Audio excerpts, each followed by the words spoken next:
Jersey is an island in the English Channel not far from the northwest coast of France. At 45 square miles, the popular vacation spot is the largest of the Channel Islands. In the 1950s, Jersey was home to about 50,000 people. A horrifying crime spree began there in November 1957. A 29-year-old female nurse was waiting for the bus. She was attacked by a man with a face covering who dragged her out into a nearby field where she was raped.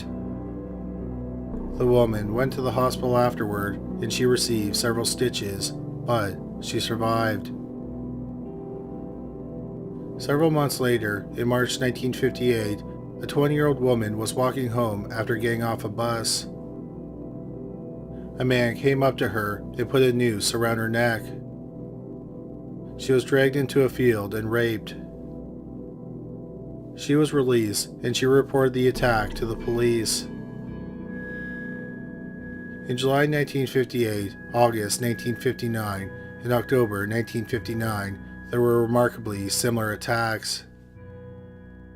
However, in the October 1959 attack, the 31-year-old woman was able to fight off her attacker. The victims all had similar descriptions of the attacker. He had a slight build, he was about 5'6", and he had a mustache.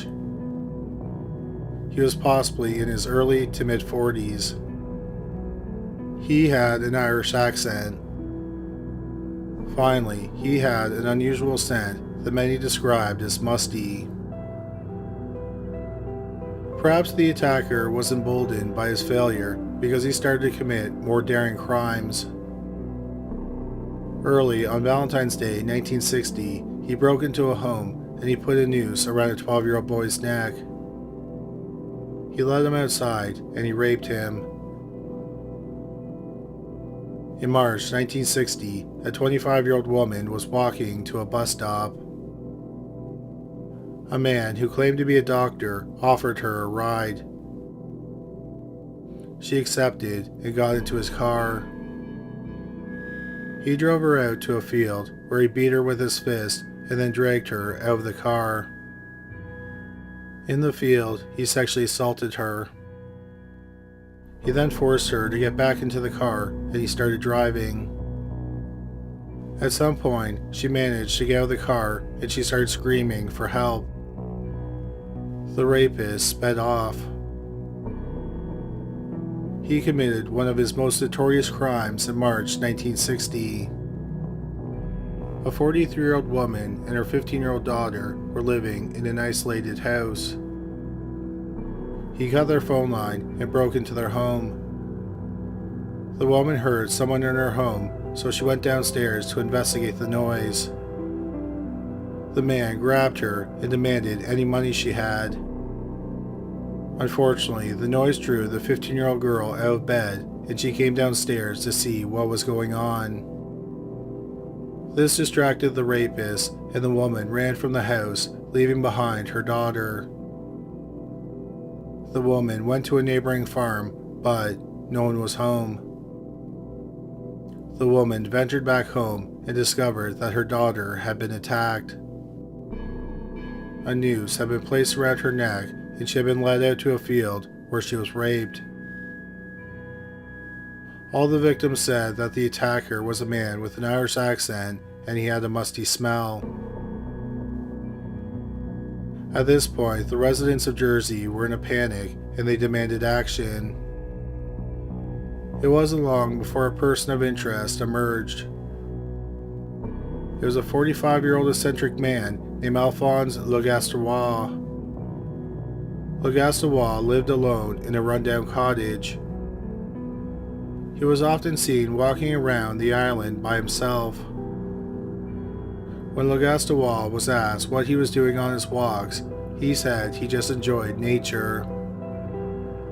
Legastois was interrogated by the police and he denied committing the attacks.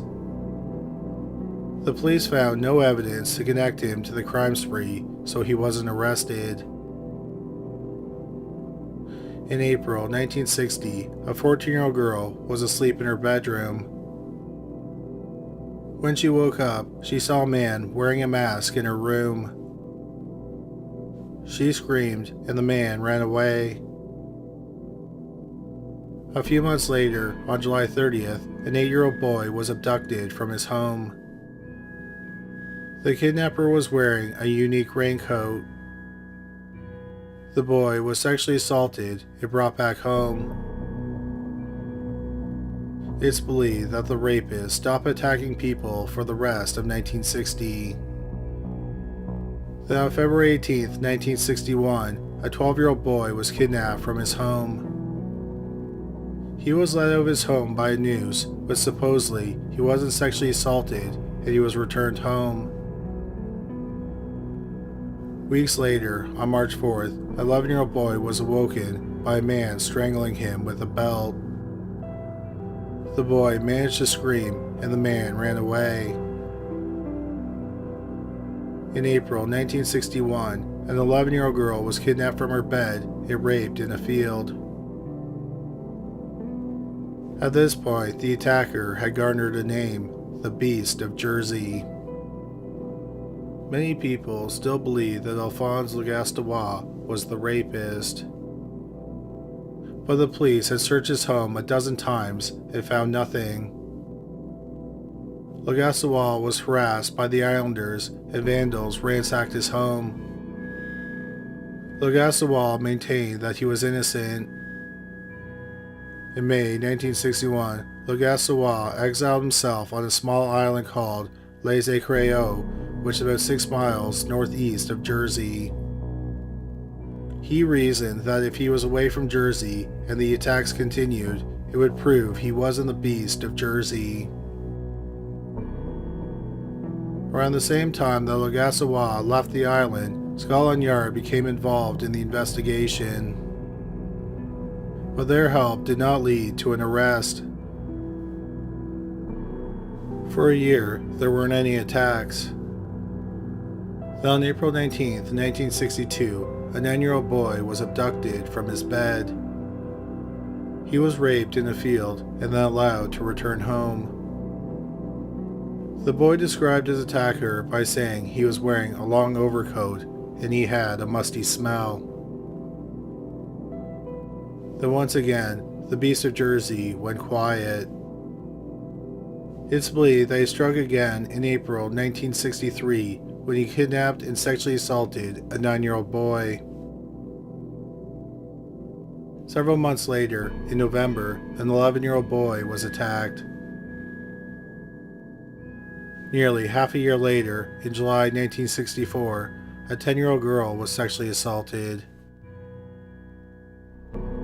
A month later, a 16-year-old boy was assaulted. The victim said he was wearing a long overcoat, a horrifying mask, and a wig of black hair. Scotland Yard started to collect fingerprints from people on the island. Eventually, they would collect prints from over 20,000 people, but they still didn't arrest anyone. It would be 2 years before there was another attack. In August 1966, a 15-year-old boy was raped by a masked man. Then, once again, the Beast of Jersey took a hiatus. Then in August 1970, a 13-year-old boy was kidnapped by a man wearing a mask, a wig, and a long coat. Like many of the other victims, he was taken to a field and sexually assaulted. Then again, there was a long stretch without an attack. On July 10, 1971, a police officer attempted to pull over a car that had run a red light. The driver didn't pull over, and he led the officer on a high-speed chase. He eventually turned onto a road that happened to be a dead end. The driver stopped, got out of the car, and ran. The officer gave chase and eventually tackled him. The man was identified as 46-year-old Edward Paynell. The officer noted that he was wearing wristbands that had nails sticking out of them. Also, his long overcoat had lapels with nails coming out of them. Edward's car was searched, and the officer found some suspicious items. This included a belt with a knife sheath, a flashlight, and several lengths of cord. But the most damning items were a mask and a black-haired wig. Edward Paynell was brought to the police station for questioning. Edward was a well-respected man on the island. He was a construction worker, and his wife, Joan, ran an orphanage. Edward and Joan had 3 biological children, and they had fostered several children. At the orphanage, Edward was known as Uncle Ted, and he would dress up as Santa Claus every Christmas and hand out toys and candy.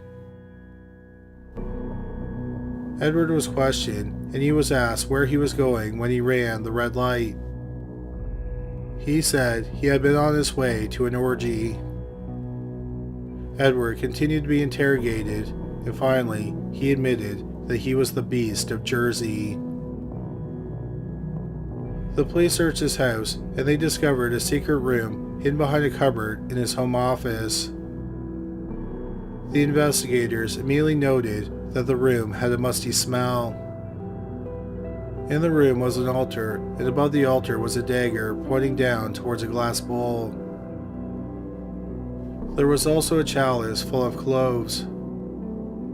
There were several books on witchcraft and black magic. There was also a book about Gilles de Rais. De Rais was a knight who fought alongside Joan of Arc in the 15th century. After retiring from the military, it's believed that he engaged in a horrifying series of child murders. According to several historical accounts, his victim count is in the hundreds. After Edward was arrested, many photos were taken of his mask, wig, and coat. Sometimes officers would model them, and other times they were on mannequins. It was never clear why he wore the mask, other than to hide his identity. Some people believe he wore it for his own belief in black magic. Other people think he did it to terrify his victims. Edward Paynell went to trial in November 1971. Although it was suspected that he committed dozens of kidnappings and rapes, he was only facing 13 charges from 6 attacks. During the trial, it was revealed that Edward believed that he was a descendant of Gilles de Rais. The trial lasted 5 days, and the jury deliberated for 45 minutes. Edward Paynell was found guilty on all counts, and he was sentenced to 30 years of prison. Edward's wife, Joan, claimed she never knew about her husband's crimes. They apparently hadn't slept in the same bed for years. She slept in the master bedroom, and he slept in his home office, which had the entrance to the hidden room. In 1972, Joan published a book about Edward called The Beast of Jersey. Joan and Edward eventually got divorced. In prison, Edward started a relationship with a woman. They got married in 1989 while he was still in prison. Edward Paynell served his entire 30-year sentence. He was apparently an ideal inmate. He was released in 1991 and he returned to Jersey. But for obvious reasons, people were deeply upset that he'd moved back to the island that he had terrorized for 14 years. So he and his wife moved to the Isle of Wight. Edward Paynell died 3 years after he was released from prison in 1994. He was in his late 60s.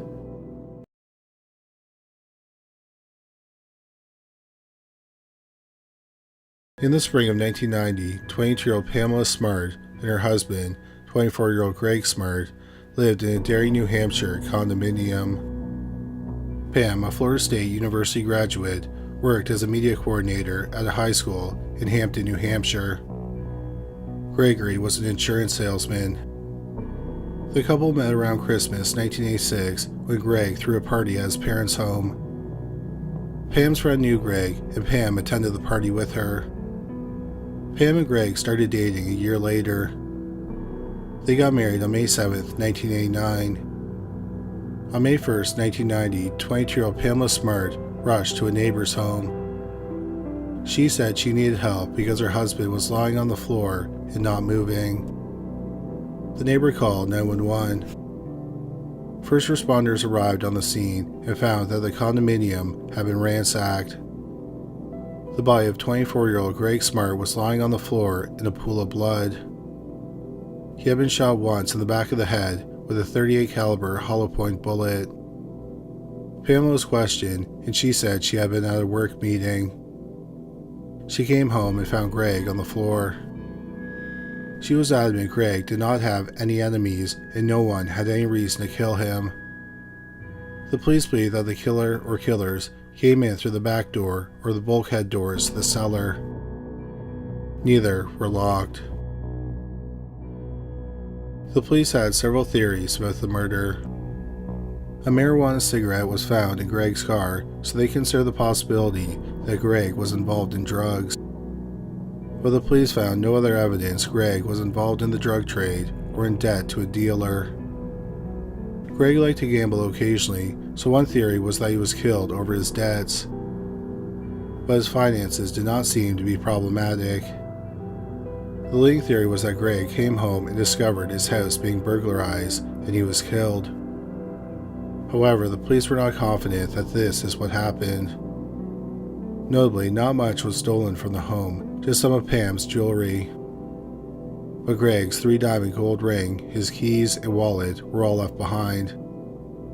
Also, most burglars would run away if someone interrupted them while they were robbing a home. Normally, they would not force a person to their knees and murder them execution style. Also, why did they choose the couple's home to burglarize? It was in a busy condo community where people were constantly coming and going. Also, Pamela and Greg weren't wealthy and weren't known to keep valuables in the house. One thing that the police noted was that despite being told not to talk to the press, Pam frequently spoke to reporters. She said things like the police were sure it was a robbery gone wrong. The police continued to investigate the murder, but in the days after it, not much progress was made. Then, 13 days after the murder, the police received an anonymous tip. The caller said that a 15-year-old girl named Cecilia Pierce had information about Greg's murder. Pam and Cecilia met when they both volunteered at a drug and alcohol awareness program for first-year high school students. After that, Cecilia became an intern for Pam. Cecilia even hung out at Pam's home. When Greg was out of town, she spent the night. The police had several other leads, so Cecilia wasn't interviewed immediately.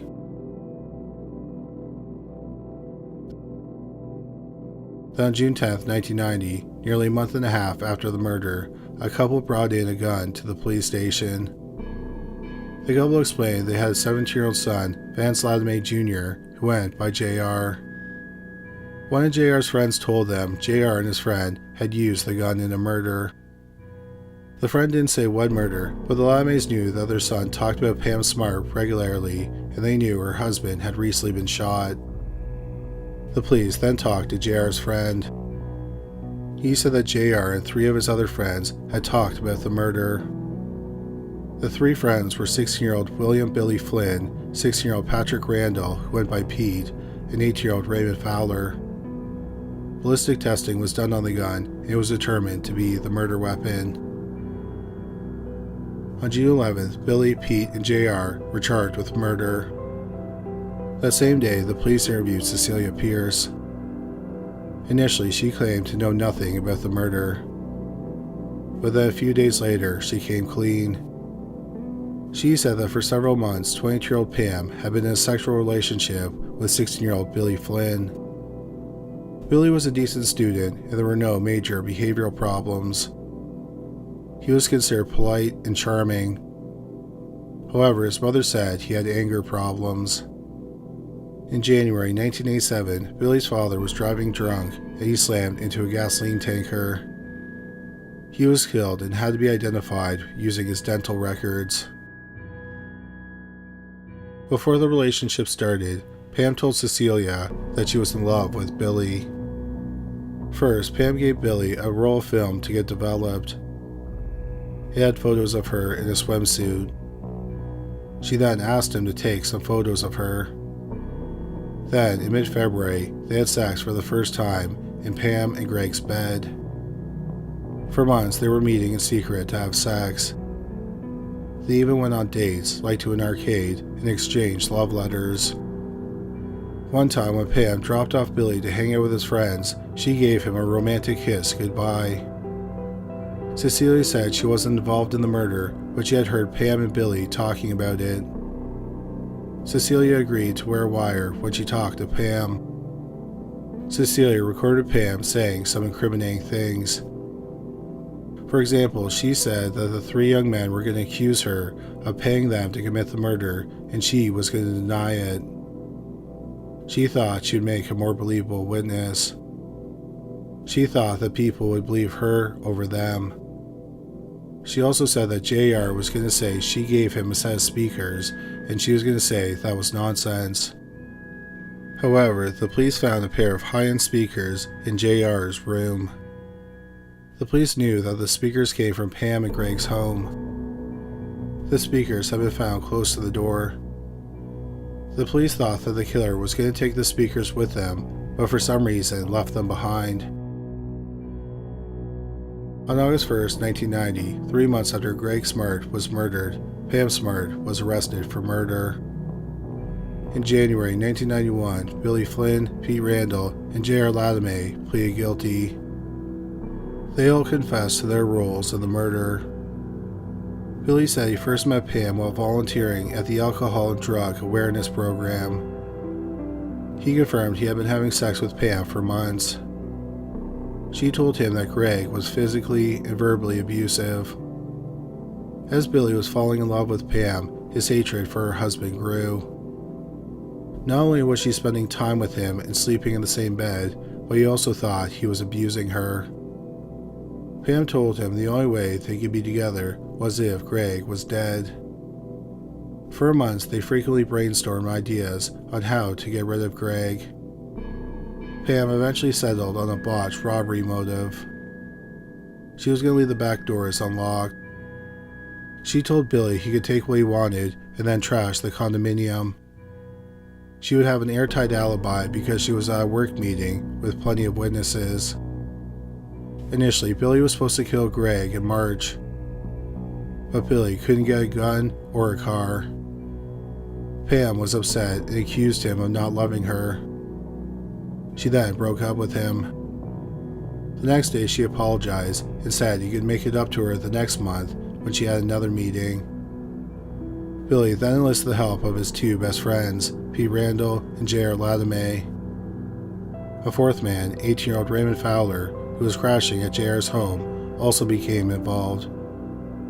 In mid-April, Raymond and Billy borrowed Pam's car and they were going to kill Greg with a knife. But they claimed as they were driving to the condominium, they got lost. The next morning, Pam complained to Cecilia that they had failed, but she was still committed to killing her husband.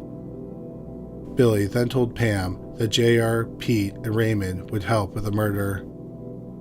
Billy said they wanted $1,000 each. Pam said she would pay them $500 each in $50 weekly installments. Billy accepted the deal. JR borrowed his grandmother's car and stole the gun from his father. On the evening of May 1st, 1990, Pam left for her work meeting before Greg arrived home for work. While the condominium was empty, Raymond and JR dropped off 16-year-old Billy and 16-year-old Pete near the couple's condominium. They entered through the unlocked back door and trashed the home. When Greg arrived home, they ambushed him. Pete forced Greg to his knees and held a knife to his throat. Initially, Pete planned to slit his throat, but he couldn't go through with it. Billy pulled the gun from the waistband of his pants and said, quote, "God forgive me," unquote. They shot 24-year-old Greg Smart in the back of the head. The teen boys immediately ran out the back door. JR and Raymond picked them up in the car. On the same day the 3 teen boys pleaded guilty, Raymond Fowler was arrested. Pam Smart went to trial for her husband's murder on March 4, 1991. It was broadcast live on Court TV. It was the first ever nationally televised murder trial. Billy Flynn, J.R. Latimer, and Pete Randall testified against Pam. They claimed she was the mastermind. Pam's lawyer said that Pam was not involved in the murder. The lawyer acknowledged that Pam and Billy had an inappropriate and illegal relationship, but that did not prove she wanted her husband dead. The lawyer said that Billy became enraged after Pam broke it off, so he killed her husband. The lawyer called the young men thrill killers. It was a 14-day trial, and the jury deliberated for 13 hours. Pam Smart was found guilty of murder. In August 1992, 18-year-old Billy Flynn was sentenced to 40 years to life. He would have to serve at least 28 years before he was released. Pete Randall, who went to the home with Billy, received the same sentence. J.R. Latimer, who provided the gun and the car, was sentenced to 18 years to life. Raymond Fowler also pleaded guilty to conspiracy to commit murder, and he was sentenced to 15 to 30 years of prison. Pam Smart was sentenced to life without parole. Raymond Fowler was paroled in 2003 after serving 12 years. J.R. Latimer was paroled 2 years later. Both Pete Randall and Billy Flynn were released early in 2015, 25 years after the murder. Pam had maintained she was innocent for years, but then in 2024 she admitted to being the mastermind of the murder. It's believed she finally took responsibility because she hopes to get a sentence reduction. At the time of this video, 57-year-old Pamela Smart is incarcerated at the Medford Hills Correctional Facility for Women in Westchester County, New York. She has served nearly 35 years for the murder of her husband.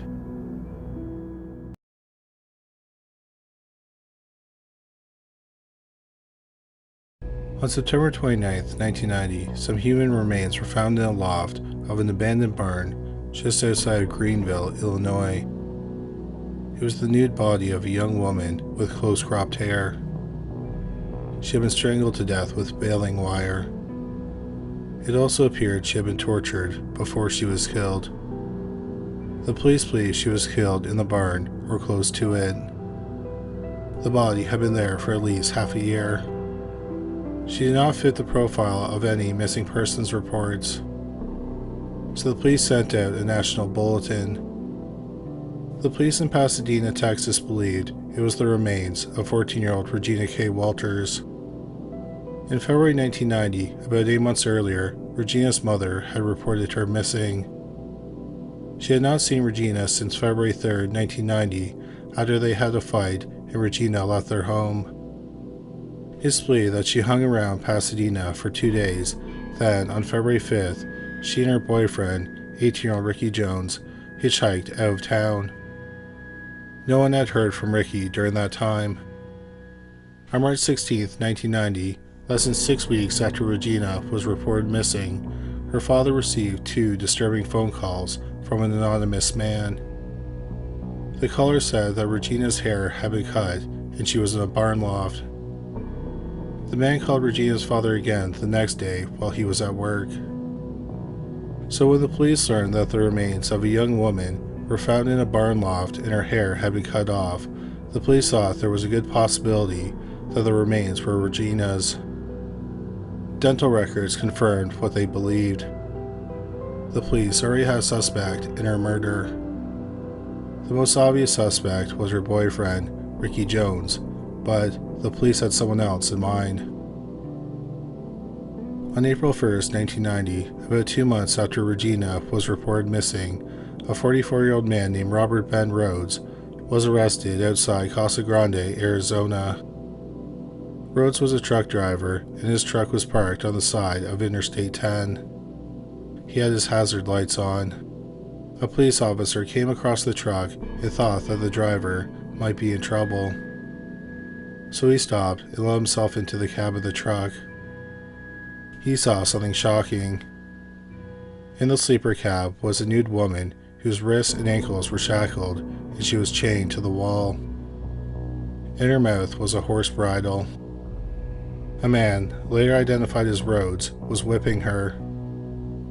When the woman saw the police officer, she started screaming for help. The police officer ordered Rhodes out of the truck. Rhodes did as he was told and gave the police officer a gun he had on him. The officer handcuffed Rhodes' wrists behind him and placed Rhodes in the back of his car. While Rhodes was alone in the back of the cruiser, he managed to get his hands under his feet and moved his handcuffed wrists in front of him. He also managed to get his seatbelt off, but the officer caught him before he could escape. Another officer arrived and they freed the woman. Both Rhodes and the woman were taken to the police station. The woman said she had been hitchhiking and she met Rhodes at a truck stop earlier that day. She had fallen asleep and then Rhodes stopped the truck. He forced her into the sleeper unit and shackled her. He would drive and then every so often he would stop and torture her with items he kept in a briefcase. The police had found the briefcase in the cab of the truck. It contained many torture tools. She claimed she had not been raped, but the police suspected that, based on her injuries, that she had been. The police interviewed Robert Rhodes. He told them that she was a sex worker and everything that happened was consensual. The police believed the woman and not Rhodes. Rhodes was eventually convicted and sentenced to 6 years in prison for kidnapping. Something the woman said caught the attention of the police. Rhodes had been trying to intimidate her and told her he had been doing this for 15 years. So the police sent out a teletype about Rhodes. The police in nearby Houston, Texas soon contacted them. They had arrested Rhodes a few months earlier on February 5, 1990. An 18-year-old woman in obvious distress had stopped a car on a street in Houston and asked for help. The police were called. She told the police that less than a week earlier, on January 29th, she was hitchhiking near Ontario, California. She caught a ride with a truck driver at a truck stop. He had handcuffed her, made her wear a horse bridle, tortured her, and raped her several times. Hours before she escaped, they had gone to his home in Houston, where he used a straight razor to cut off all her hair. He then put her back in the truck, and they drove to a local business because he needed to pick up a shipment. When he went inside the business, he didn't chain her to the wall, so she used that chance to escape. She described the truck and the driver to the police. The police pulled over Rhodes, and the victim was brought to the scene. She was asked if Rhodes was the man who kidnapped her. She claimed he wasn't, so the police let Rhodes go. She later said that Rhodes was the man who kidnapped her, but she was too afraid of him to identify him. It's believed that Rhodes picked up Regina Walters and Ricky Jones within an hour of being released by the police. Pasadena, where they were last seen, is about 15 miles southeast of Houston. After Rhodes was arrested in Arizona in April 1990, the FBI were asked to help with the investigation. Rhodes' home in Houston was searched, and they found Regina Walters' notebook and other items that belonged to her. But what they found that was more disturbing were several photos of Regina. The book, The Evil Men Do by Stephen G. McCod, and famed FBI profiler Roy Hazelwood say there were 3 groups of photos. One group of photos is of Regina nude and chained up in the cab of the truck. Her hair was cut short. In the second set of photos, she is posing outside, both clothed and nude. She was wearing bright red lipstick and had bright red polish on her fingernails and toenails. The last photos were taken at the barn where she was murdered. She was wearing a dress and clearly looks frightened. In some photos, Rhodes' truck is visible in the background. The FBI also connected Rhodes to the 2 phone calls to Regina's father. What was odd about both calls was that Regina's father's phone numbers were unlisted. Regina had written down both numbers in the notebook that was found in Rhodes' home. The FBI also had Rhodes' travel logs. The calls to Regina's father have been traced. The first call was made from Oklahoma City, Oklahoma, and the second was from Enos, Texas. Rhodes was in both those cities when the calls were made. A crude drawing and message were found scribbled in the notebook. The drawing was of a gun with blood drops. Then someone had written, quote, "Ricky is a dead man," unquote. The notebook was shown to Rhodes' wife. She said it was his handwriting. About 2 months after Rhodes was arrested in Arizona, the authorities were sure that Rhodes was responsible for Regina Walters and Ricky Jones's murders. But they didn't know what Rhodes had done with their bodies. Months later, after Regina's body was identified, the FBI and the police felt they had a strong case for murder. They surmised Ricky was killed and dumped not long after Rhodes picked them up. They think that Regina was possibly held captive for a month or longer before she was killed. In February 1992, shortly before Rhodes was going to be released on a work release program, he was charged with the murder of 14-year-old Regina Walters. In September 1992, Rhodes was shown all the evidence they had against him. A plea deal was made, and Rhodes was sentenced to life without parole. The police were sure that Rhodes had committed other murders. They investigated him in connection with 50 other unsolved kidnappings, sexual assaults, and murders. But he was not charged with any other crimes in the following decade. In 2003, a DNA sample was taken from Robert Rhodes. 2 years later, his DNA was linked to another set of murders. In the autumn of 1989, 23-year-old Patricia Candace Walsh, who went by Candy, and 26-year-old Douglas Sikowski were in a serious relationship. They considered themselves to be married, but they had not legally wed. The couple lived in Seattle, Washington. Sikowski was a preacher in a non-denominational church. In December 1989, they decided to leave Seattle to travel. They planned on ending up in Georgia to attend a religious convention. On January 9, 1990, they contacted the head of the ministry from a payphone in El Paso, Texas. That was the last time anyone heard from the couple. Sikowski's parents desperately looked for him. In April 1992, they traveled to El Paso and asked local agencies to help find their son. 2 Texas Rangers thought that Sikowski could have been a John Doe who was found near Ozuna, Texas on January 21, 1990, just a few weeks after they were last heard from. 2 days before the body was found, a truck driver had called the police to the area because he saw an altercation on the side of the road. A man was bashing another man's head into a van while a woman watched. The man's body was found 2 days after the call. He had been beaten and shot to death. He was buried in a pauper's grave as a John Doe. In May 1992, Sikowski's dental records were compared to the John Doe's dental records, and they were a match. However, identifying Douglas Sikowski's remains did not lead to the location of Candy Walsh or help identify his killer. Candy Walsh's remains were found nearly 10 months after Sikowski's body was found on October 26, 1990. Her body was found over 1,100 miles away from her partner's body in Miller County, Utah. She had been shot 4 times in the head and neck. She had remained a Jane Doe until 2003, when an investigator working on Sikowski's case contacted the authorities in Millard to ask about the Jane Doe who had been found in 1990. He thought that the Jane Doe might be Walsh.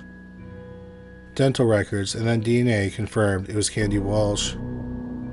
Then in early 2005, DNA evidence from Walsh's case was linked to Rhodes. In March 2005, Robert Rhodes was extradited to Utah to face trial for Candy's murder.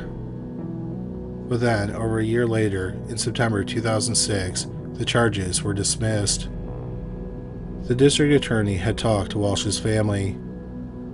They did not want to testify in two trials, one in Utah for her murder and another in Texas for Zukowski's murder. It was ruled that since Walsh had been kidnapped in Texas, Rhodes could be tried there for her murder as well. But it would be a while before Rhodes was tried in Texas. In July 2008, Ricky Jones' body was identified.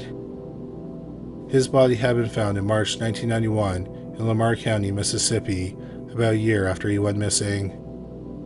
He had been shot in the head.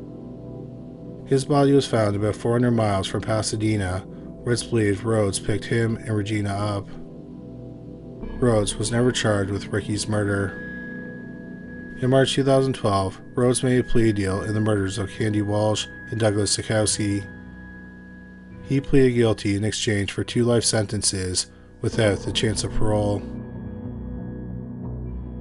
The police still believe that Robert Rhodes committed other crimes between 1975 and 1990. The crimes he was linked to happened within 4 months. Around January 9, 1990, Rhodes kidnapped Candy Walsh and Douglas Zukowski. He killed Zukowski quickly and then held Walsh captive. Walsh was dead by January 29th when Rhodes kidnapped the 18-year-old woman in California and they kept her captive for 6 days. She escaped on February 5th, and less than an hour later, Rhodes kidnapped Regina Walters and Ricky Jones. Like he did with Walsh and Zukowski, he killed Jones and kept Regina alive. He then killed Regina after weeks of captivity. It's assumed that she was dead by the time Rhodes called Regina's father, which was on March 16th. So Regina may have been held captive for 5 weeks and 5 days. Just over 2 weeks after the phone calls, on April 1st, 1990, Rhodes was arrested after he was caught torturing a woman in his truck whom he had just kidnapped. However, since 2012, when Rhodes was convicted of Walsh and Zukowski's murder, he has not been charged with any other crimes. At the time of this recording, 78-year-old Robert Ben Rhodes is serving his sentence at the Menard Correctional Center in Menard, Illinois.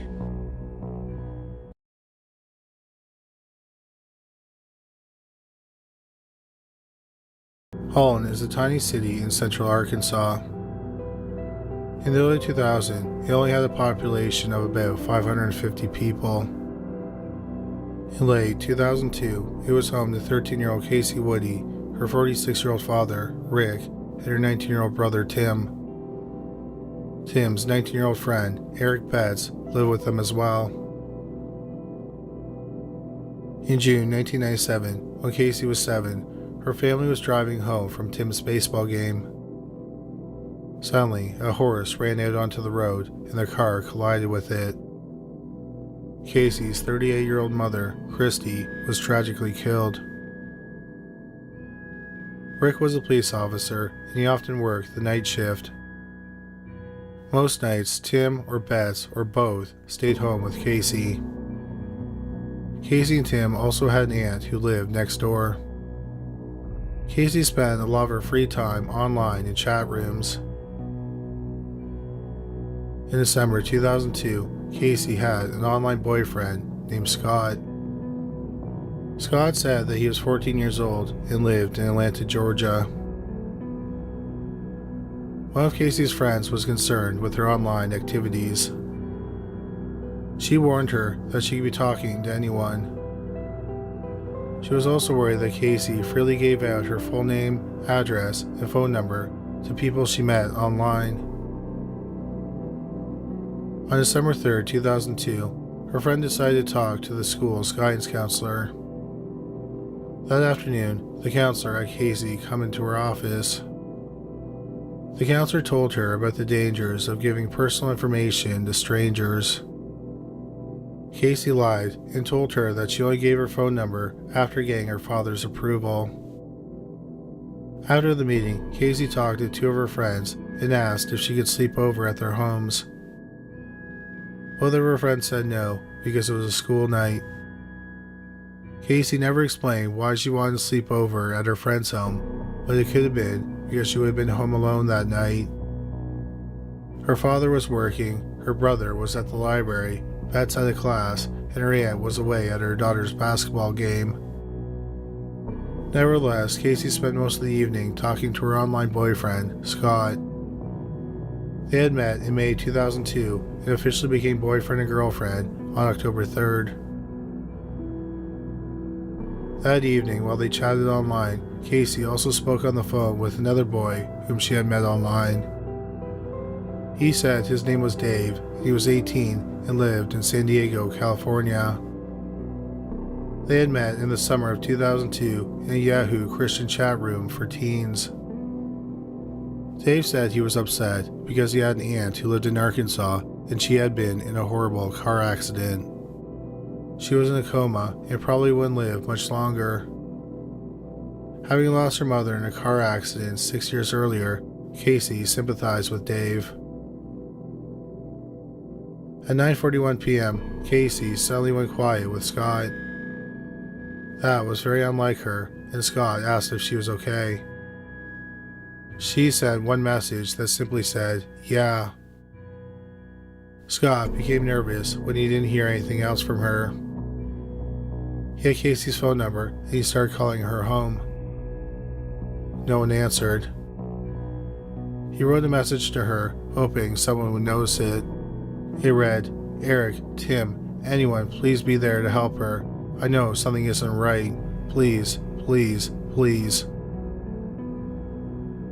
Eric Betts got home at 10:17 and he thought that Kacie was in bed. At 11:30, he was doing laundry and saw that Kacie's bed was empty. He assumed that Kacie was with some friends or with one of her family members. Tim got home about 10 minutes later and Betts told him that Kacie wasn't home. Tim thought that this was odd, so he called his father. Rick said the last time he spoke to Kacie was at 7 p.m. and she was at home. She wasn't planning on going out that night. Tim called Kacie's friends and their aunt.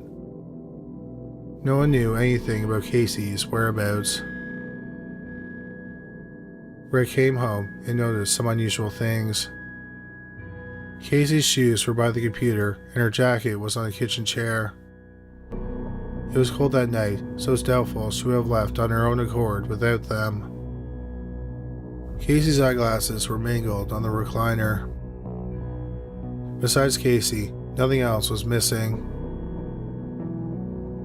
Around 1 a.m., they checked the caller ID and noticed that call had come from a phone number in Georgia. They also checked the computer and found Scott's messages.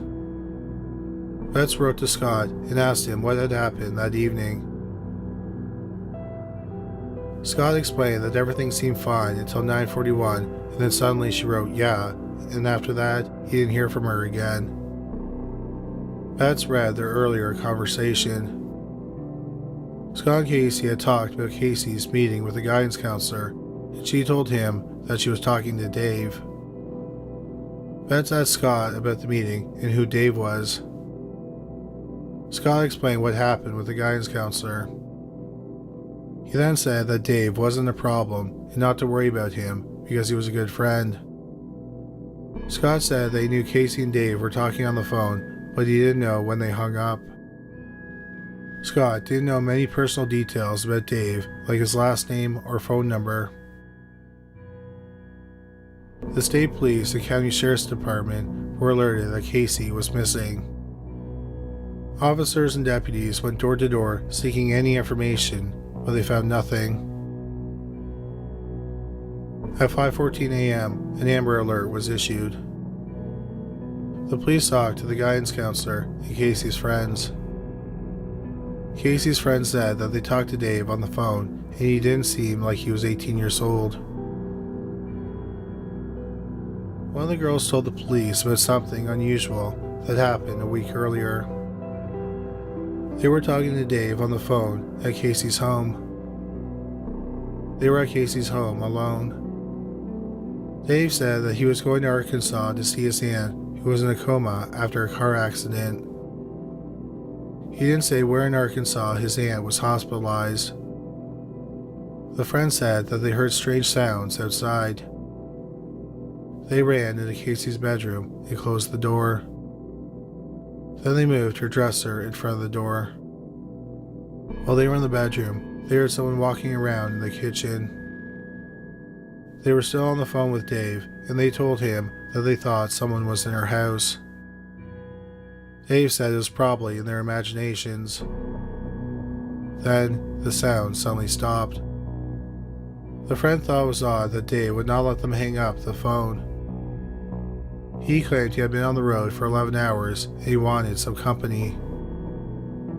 Dave never mentioned meeting up, but Kacie's friend thought that Kacie would have met up with him if he had asked. At this point, the FBI was involved. Their prime suspect was Dave. In Kacie's bedroom, an agent found a crumpled piece of paper that read, "Kacie Renee Woody loves David Leslie Fagan." The police checked Kacie's computer and learned that on Yahoo, she had been talking to someone with the profile Dave Fagan. The police went to local motels looking for suspicious men, possibly named Dave or David. They found a Motel 6 in Conway, Arkansas, where David Fuller from California was registered as a guest. Conway is about 14 miles southwest of Holland. Fuller had checked in on December 2nd, the day before Kacie went missing. He had planned on staying for the week. The manager took a police officer to his room. Parked outside of his room was Fuller's car with California plates. They knocked on the door, but no one answered. So the manager opened the door. There was a suitcase, and the bed was made.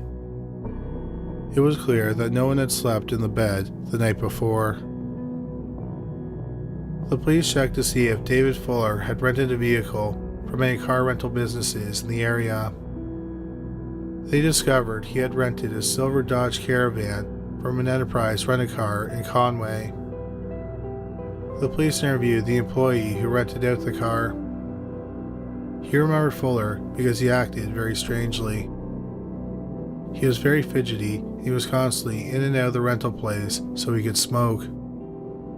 He couldn't even get through the paperwork without having to go for a cigarette. On the paperwork, Fuller listed his cell phone number. It matched one of the numbers that called Kacie on the night she went missing. The police then began to investigate David Fuller. He was born on January 18, 1955, into a devout Mormon family. He grew up in an upper middle-class Salt Lake City neighborhood. But Fuller was never interested in school or the church. He was an outsider in high school. After high school, he played bass in several bands. He got married for the first time when he was 19. But the marriage didn't last long. In 1983, he married his second wife. They met while his band was playing at a Margaritaville restaurant. The couple initially settled in Salt Lake City, but in 1997, they moved to La Mesa, California. They had 2 kids. 4 years after moving to California, his wife wanted out of the marriage. Fuller was spending too much time on the computer, and he seemed to be keeping secrets. He would go on long walks by himself, and during those walks, he would talk on his cell phone.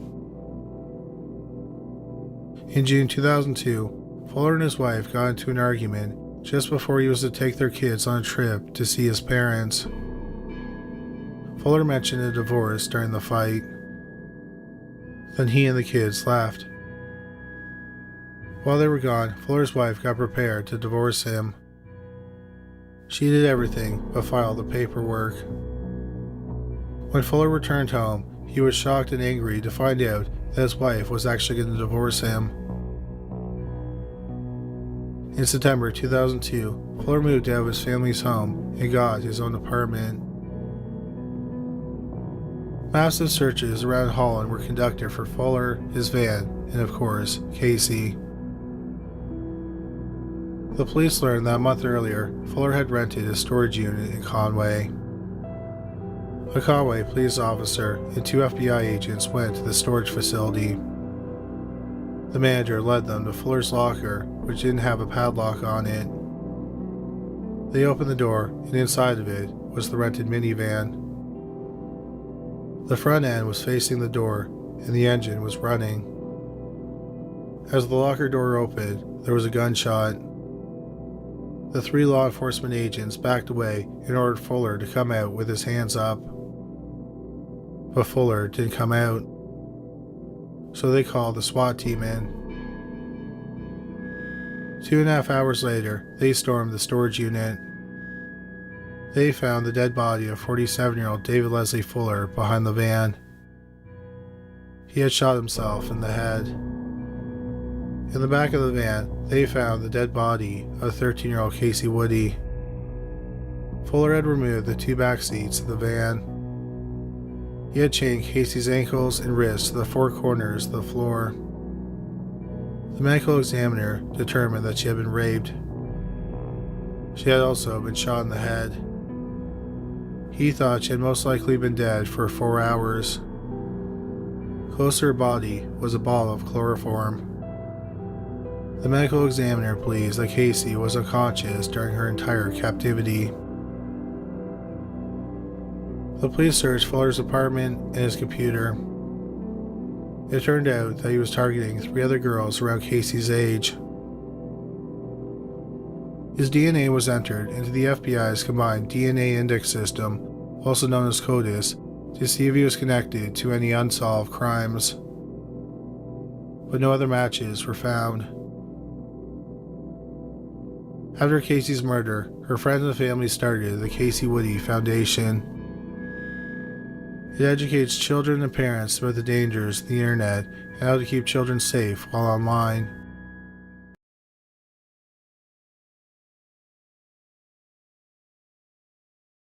As summer 1981 was coming to an end, 31-year-old Linda Slaten moved into a housing complex in Lakeland, Florida with her 2 sons, 15-year-old Jeff and 12-year-old Tim.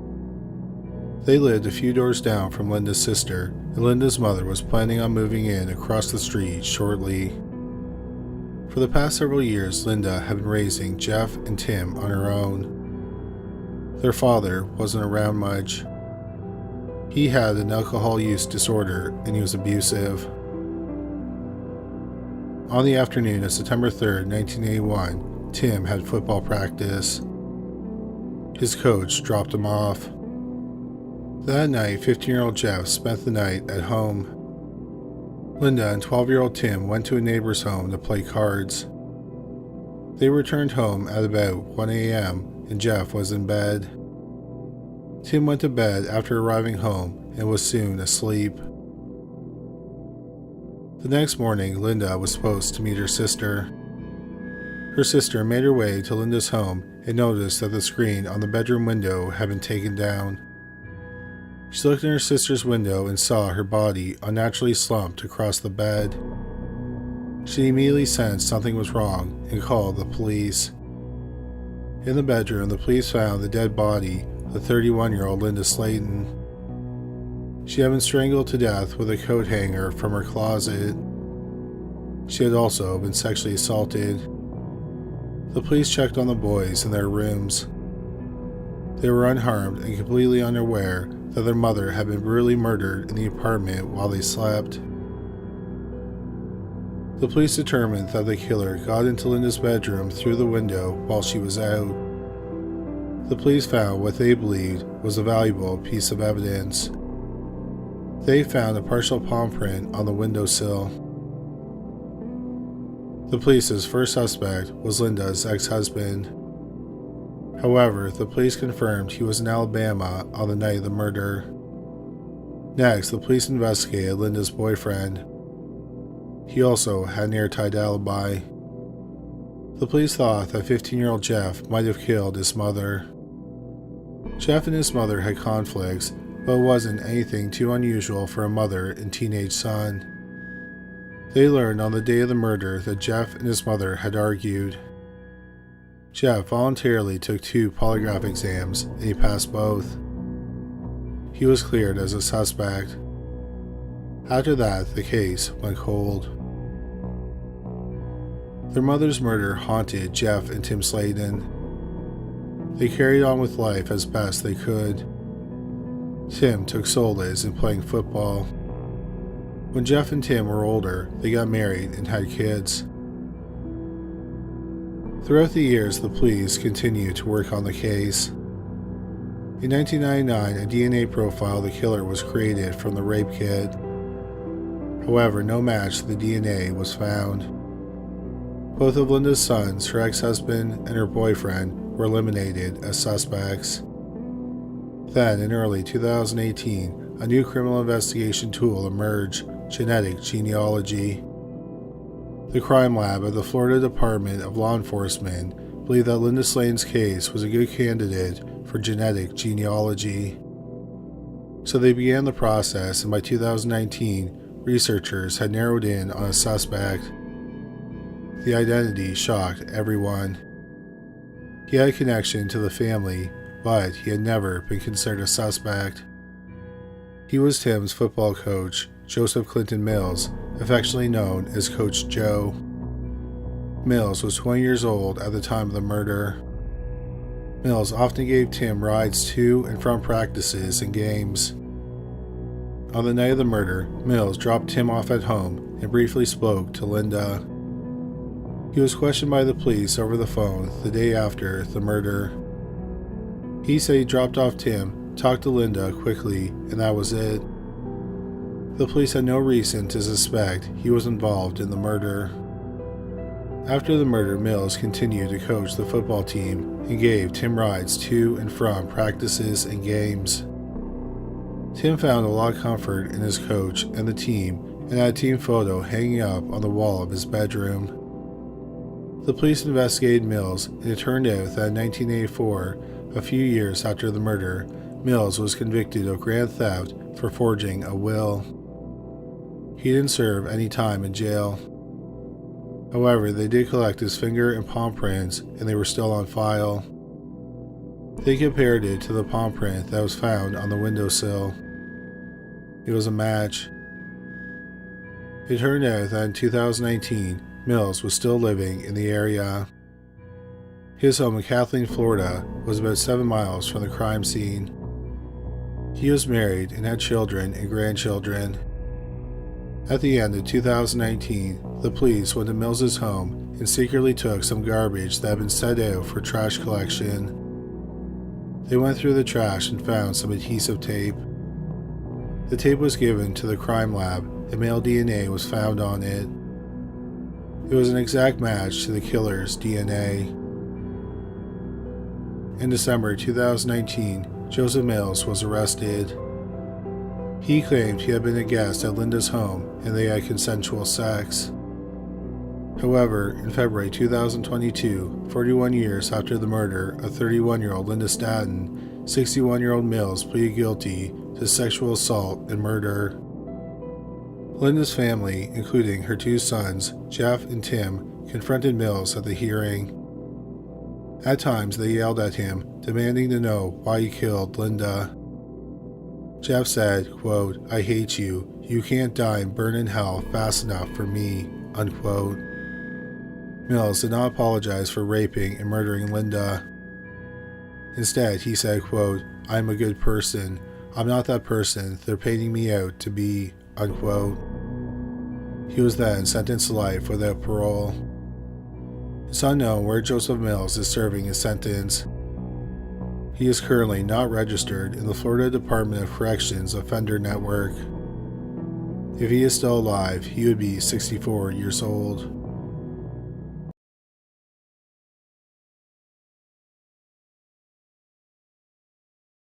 Dale is a small town in southeast Indiana. In early 2001, it was home to just over 1,500 people. This included 15-year-old Stacy Payne and her family. Stacy was considered shy, but people believed she was coming out of her shell. Stacy was active at her high school, where she had just completed the 9th grade. She was a cheerleader and she was in the marching band. She also volunteered at her Bible school by teaching art to children. Stacy also worked part-time at a pizza parlor. On July 11, 2001, Stacy and her 14-year-old sister, Melissa, were at home. Around 12:30 p.m., Stacy was hanging out and Melissa was napping upstairs. Then there was a knock at the door. Stacy opened the door to find 29-year-old Roy Lee Ward standing on the doorstep. Ward said that he had lost his dog. He then forced his way into Stacy's home and he attacked Stacy. The sound of Stacy's screams awoke Melissa. She went to the top step and saw Ward attacking her sister on the main floor. Melissa went to her parents' bedroom where she hid and called the police. Officers arrived minutes later and entered the home. They found Ward covered in blood holding a knife. Stacy was alive and conscious, but she was in terrible shape. She had been beaten and stabbed. Her throat and belly had both been severely lacerated. Stacy was taken to the hospital, but her wounds were too extensive and she was pronounced dead about 4 hours after the attack. An autopsy revealed she had been sexually assaulted, stabbed 5 times, and there were 18 blunt force trauma injuries. Ward had also used a dumbbell during the murder.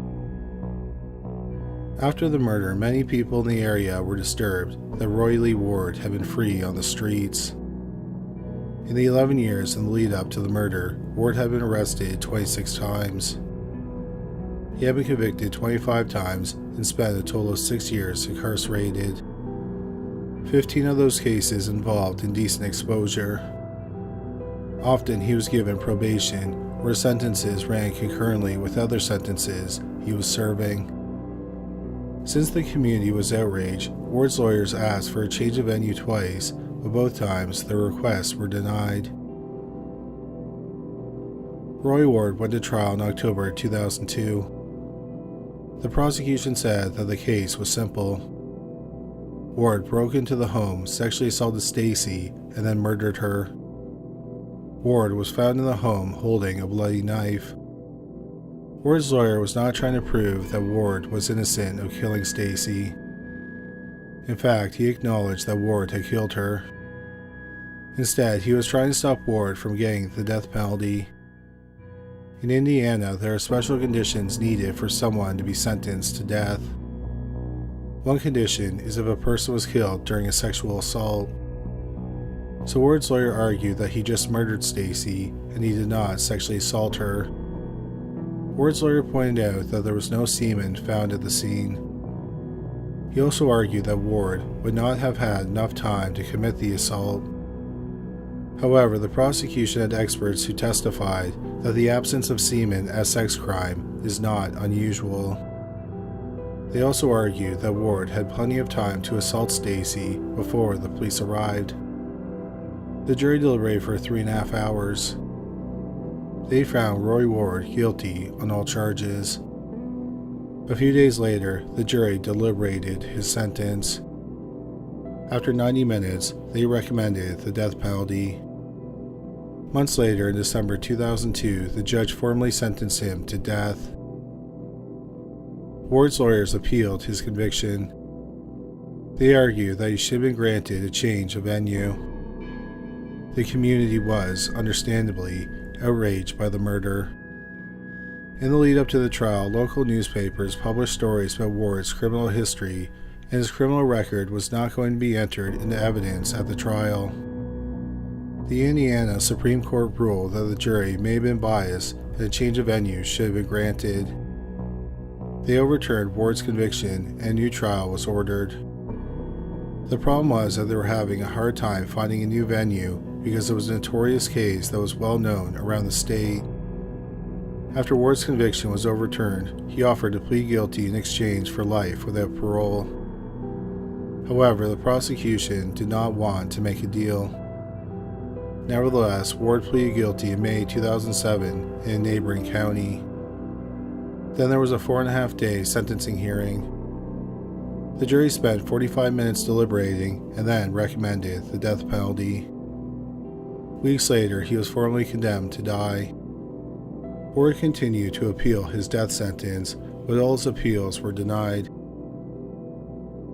In August 2025, Ward's execution date was scheduled for October 10, 2025. Ward petitioned the governor for clemency. The petition pointed out that Ward had recently been placed on the autism spectrum. He also had been remorseful for his actions. His petition for clemency was denied in September 2025. Ward withdrew 2 appeals he had pending, and he did not petition for a stay of execution. On October 9, 2025, according to the Indiana Department of Correction, for Ward's last meal he was served a hamburger, a steak melt, french fries, a baked potato with butter, a sweet potato, 12 fried shrimp, chicken alfredo, and breadsticks. The lethal injection process began just after midnight on October 10, 2025. A deacon, Brian Nosebush, held Ward's hand as he was dying. 53-year-old Roy Lee Ward was pronounced dead at 12:33 a.m. A representative said that Ward's last statement was, quote, "Brian is going to read them," unquote. They did not clarify what he meant, however it's assumed he was talking about Deacon Brian Nosebush.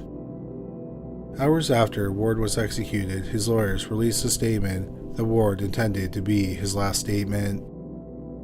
It reads, quote, "I wish I could go back and change things, but I can't. I hate myself for what I did. If I could take back every bit of pain I have caused Stacy and her family, I would. There is no excuse. I also hurt my family. I wish I could take that away. I have asked God for forgiveness, even though I do not feel I deserve it and cannot forgive myself. I hope my execution gives Stacy's family some peace," unquote. One thing that Ward took to his grave is why he attacked Stacy.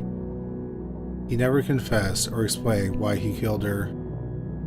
It's unknown if he knew her, had stalked her, or if it was just a crime of opportunity.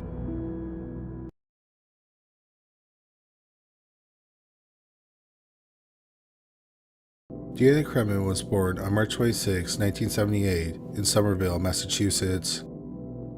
It's a city just over 3 miles from downtown Boston. In the mid-1990s, it had a population of around 77,000. On March 26, 1995, Deanna turned 17. She was a popular high school junior. She was active in school programs and had a part-time job at a local grocery store. She did volunteer work with children and was a popular babysitter. Deanna loved children and wanted to be a teacher one day. 3 days after her 17th birthday, March 29, 1995, was a normal day for Deanna and her family. Deanna attended school, and then after school she went out for the evening. Deanna went out with some friends, then she went to the home of her boyfriend, Tommy LeBlanc. They had been dating for about a year. Just before 10 p.m., Deanna called her mother, Catherine, and told her she was going to be late. Tragically, Deanna never made it home. Her mother called her pager, which was a gift she received 3 days earlier for her birthday, several times. Deanna never called her mother. Catherine went to bed assuming that Deanna had fallen asleep at Tommy's home. The next morning, Catherine was annoyed to see that Deanna's bed was empty. She called Tommy and he told her he had only walked her half the way home. He did not know where she was. Around 8 a.m. that morning, 2 girls whom Deanna had babysat were taking a shortcut to school. They were walking behind a senior residence about 2/10 of a mile from Deanna's home. They found her mostly nude, dead body. Deanna had been sexually assaulted and strangled to death. The crime shocked the community. The first suspect was Deanna's boyfriend, 18-year-old Tommy LeBlanc. He was the last person to see Deanna alive. Tommy denied doing anything to Deanna. Normally, he would walk Deanna home, but that night he had ordered food and needed to get back to meet the delivery person. He said that he left her about a block away from where her body was found. Deanna and Tommy's friends said it appeared that they had a good and loving relationship. Also, Tommy appeared to be quite upset by the loss of his girlfriend. The police did not eliminate him as a suspect, but the police looked at other suspects as well. Another suspect was a 36-year-old firefighter, Charlie Howden. He was stationed at the fire hall across the road from the grocery store where Deanna worked. Charlie came from a well-known family. His father was a prominent attorney. Deanna had told several friends that Charlie, who was twice her age, had taken an interest in her. Charlie was interviewed 3 times by the police. He cooperated with the investigators. He gave biological samples and copies of his fingerprints. Several days after the murder, the police said they were looking for a man who was seen in the area around the time of the murder. This sketch was released, but the man was never identified. Unfortunately, after that, the case went cold. Deanna's mother, Catherine, was heartbroken and haunted by the murder of her daughter. Catherine's life fell apart in the wake of the murder. She had 3 other children and lost custody of 2 of them. She lost her job and the bank foreclosed on her house. Then she and her husband, who was Deanna's stepfather, divorced. Finally, she became addicted to painkillers. But by 2005, 10 years after her daughter's murder, Catherine had gotten her life back together. She got counseling and reconnected with her family. She still desperately wanted justice for her daughter. In 2005, the police said they were hoping to make progress in the case thanks to new forensic technology. The police also revealed that both Deanna's boyfriend, Tommy LeBlanc, and the firefighter, Charlie Howden, were still persons of interest. They also said there was a 3rd suspect, Anthony Delgado. The police did not reveal any details about Delgado other than his name and that he was incarcerated in 2005. It's unknown what he was in prison for. The Boston Herald interviewed Catherine, and she was asked who she thought killed her daughter. Catherine said she went to school with Charlie Howden and called him, quote, a snake in the grass, unquote, but didn't think he killed her daughter. Catherine said that Tommy promised her many things after Deanna's murder, but he didn't follow through with any of them. After initially talking to the police, Tommy stopped cooperating. He also refused to take a polygraph exam. About a month after the murder, Tommy's mother took a restraining order out on him because of his erratic behavior. Tommy also had a history of disturbing behavior that started when he was about 5 or 6 years old. One notable thing he did was shoot his mother's cat 3 times with a BB gun. Catherine said there was a grand jury hearing and Tommy refused to answer questions. Catherine said that every night Tommy would call Deanna to say goodnight. He did this even after he had walked her home. But on the night of the murder, he did not call. Also, Catherine read letters Tommy wrote to Deanna, and she believes he was obsessed with her. Tommy moved out of the area shortly after the murder.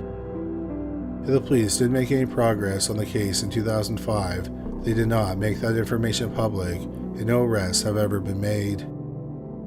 Over 30 years later, the murder of 17-year-old Deanna Cremin is still cold. Deanna's friends and family are still holding out hope that her case will be solved.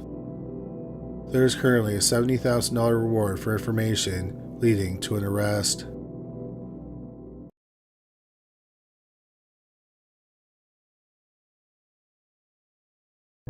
Mark Moseley was born in March 1948 in Livingston, Texas.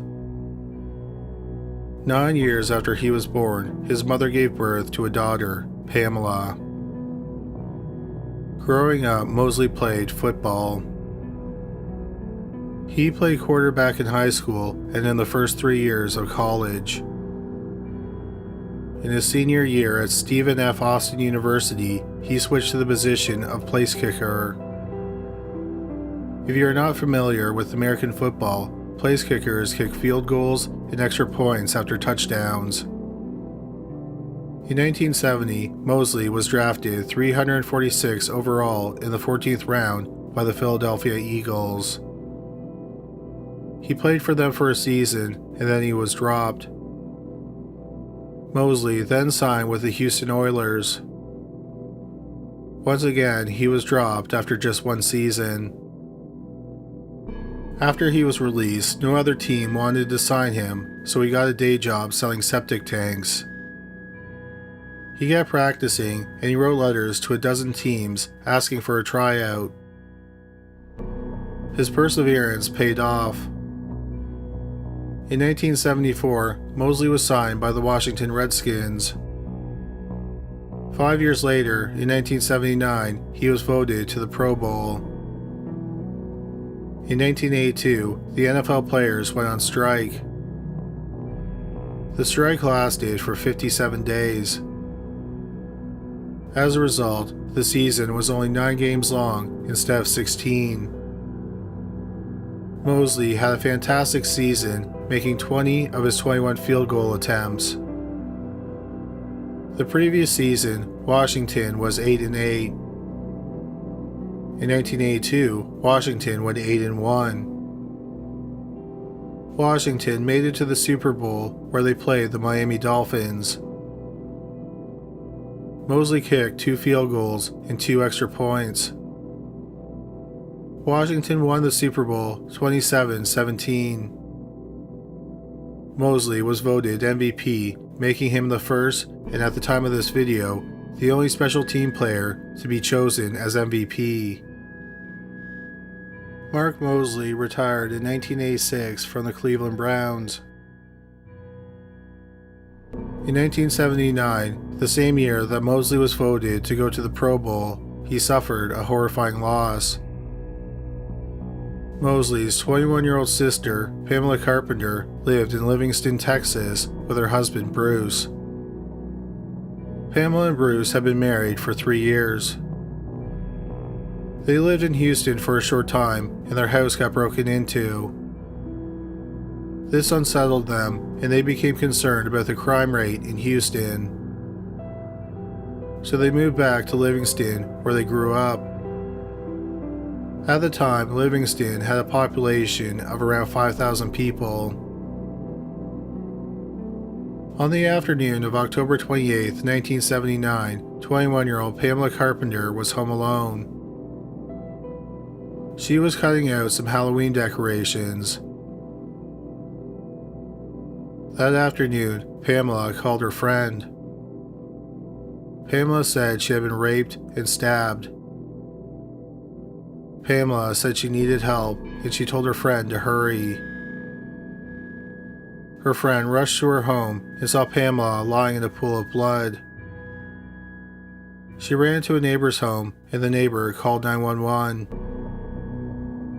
Pamela Carpenter was rushed to the hospital in an ambulance. In the ambulance, Carpenter talked about her attack. She said that a man had come to her door and forced his way in. He was armed with a knife. She described him as a short white male with dark curly hair, and he was wearing a plaid shirt. She also said that she had met the man before. The man raped her and stabbed her in the chest with the scissors that she was using to cut out the Halloween decorations. Sadly, 21-year-old Patricia Carpenter died about 2 hours after the attack.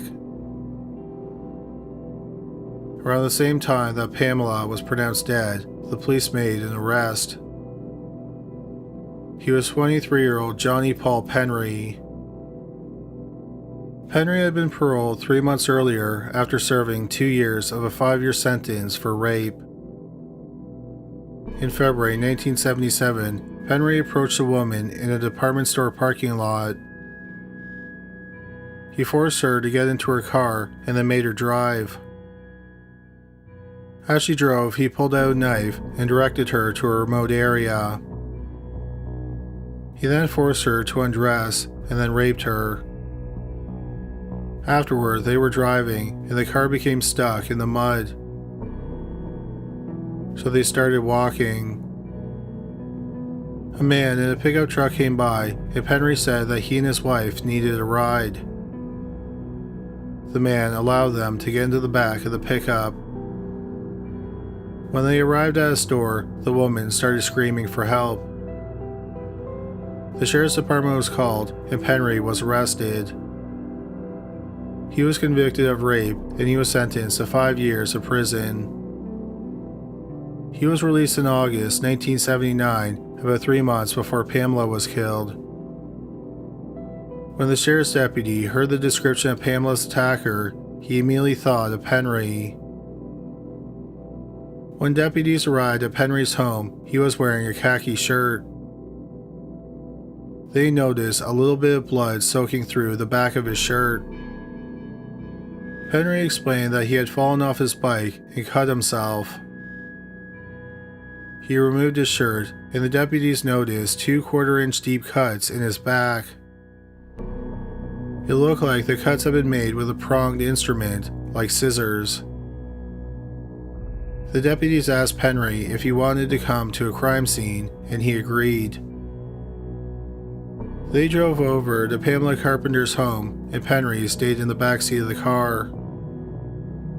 He told a deputy who was in the car with him that he wanted to confess. Penry was then read his Miranda rights. Penry explained that he worked part-time as a delivery man for an appliance store. About 3 weeks earlier, he had delivered a stove to Pamela's house. He saw Pamela and he became infatuated with her. He said earlier that day he was walking around and he saw a woman who reminded him of Pamela. He also remembered seeing money in Pamela's purse. Penry said he decided to go over and sexually assault Pamela and steal her money. Penry knocked on her door and he said he was there to check to make sure that the stove was installed correctly. Pamela opened the door, but then when she saw who it was, she tried to close it quickly. Penry said he forced his way in. Pamela grabbed a pair of scissors and stabbed him in the back. He knocked her to the ground and then stomped on her several times. He then proceeded to rape her. After he was done, he got the scissors and plunged them handle deep into her chest. He said, "I love her and hated to kill her, but I had to do so she wouldn't squeal on me." But this didn't kill her. Penry said that Pamela pulled the scissors out and it freaked him out, so he ran away. After confessing, Johnny Penry was charged with murder. An autopsy was performed, and it seemed to back up Penry's confession. The scissors punctured Pamela's lung, but it didn't cause her death. On Pamela's stomach, there was a bruise in the shape of a boot print. She died from a ruptured kidney, which was most likely caused when someone stomped on her abdomen. Pamela's mother was interviewed. She said that about 3 weeks before the murder, she was there when Pamela had a stove delivered. Pamela had to leave the kitchen because one of the delivery men made her feel uncomfortable. In March 1980, before Penry went to trial, there was a competency hearing. Penry had been given an IQ test and he scored somewhere between 50 and 63. Anything below 70 is considered an intellectual disability. It's believed that Penry's low IQ is the result of organic brain damage that most likely stemmed from trauma to the brain at birth. He had the mental age of about 6.5 to 7 years old. Penry was pulled out of school after attending the first grade for a few days. When Penry was 12, his parents sent him to live at a facility for the mentally impaired. 23-year-old Johnny Penry testified at his competency hearing. He said that he could barely read or write. He said he believed in Santa Claus and he knew that Christmas was in December. He did not know who was president or who was the governor of Texas. But he did say things that indicated that he had an awareness of his actions. For example, he was asked who the 12 people in the juror's box were. He said that they were the grand jury. He was asked what the grand jury wanted to do, and he responded, "Kill me." Penry also emphasized and made it clear that he asked the detective to write out his confession word for word. The grand jury found Penry competent to stand trial. At Penry's trial for murder in April 1980, the defense presented evidence that Penry had been abused as a child. Several people testified that he suffered horrific abuse at the hands of his mother. Then his mother testified, and she admitted that she had abused her son. The defense argued that Penry's mental condition left him with poor impulse control and an inability to learn from his experiences. Therefore, he could not be held legally responsible for the murder. The jury took less than an hour to find Penry guilty. It took them just 31 minutes to decide that he should die via lethal injection. After Penry was sentenced to death, he flew into a rage and tried to attack the district attorney. Penry's conviction and death sentence were appealed. 6 years later, in May 1986, Penry was given a stay of execution. He was just days away from being executed. In 1989, the United States Supreme Court made a ruling on the case. His conviction and his sentence were overturned. The Supreme Court essentially ruled that it was constitutional to execute someone with an intellectual disability. But when the jury was deciding Penry's sentence, they should have been able to consider if his intellectual disability played a role in the crime. If they considered it a mitigating factor, they could have given him a different sentence. This ruling led to laws being rewritten all over the country regarding sentencing people with intellectual disabilities. In June 1990, Penry had another competency hearing. At the hearing, the district attorney claimed that Penry wasn't as disabled as the defense claimed. They said he was slower than average, but he did not have an intellectual disability. They accused him of putting on an act to avoid responsibility for what he had done. The defense had several doctors who testified that Penry had the mental age of a 7-year-old. Once again, a jury found Penry competent, so he went to trial again in July 1990. His second trial was similar to the first trial. The defense argued that Penry was not responsible because of his intellectual disability. The prosecution countered that Penry was competent and he knew that his actions were wrong. The jury deliberated for 2.5 hours and they found Penry guilty. After the Supreme Court ruled on Penry's case, laws were changed throughout the country regarding sentencing someone with an intellectual disability to death. Ironically, Penry didn't benefit from the ruling because the Texas legislature meets every other year.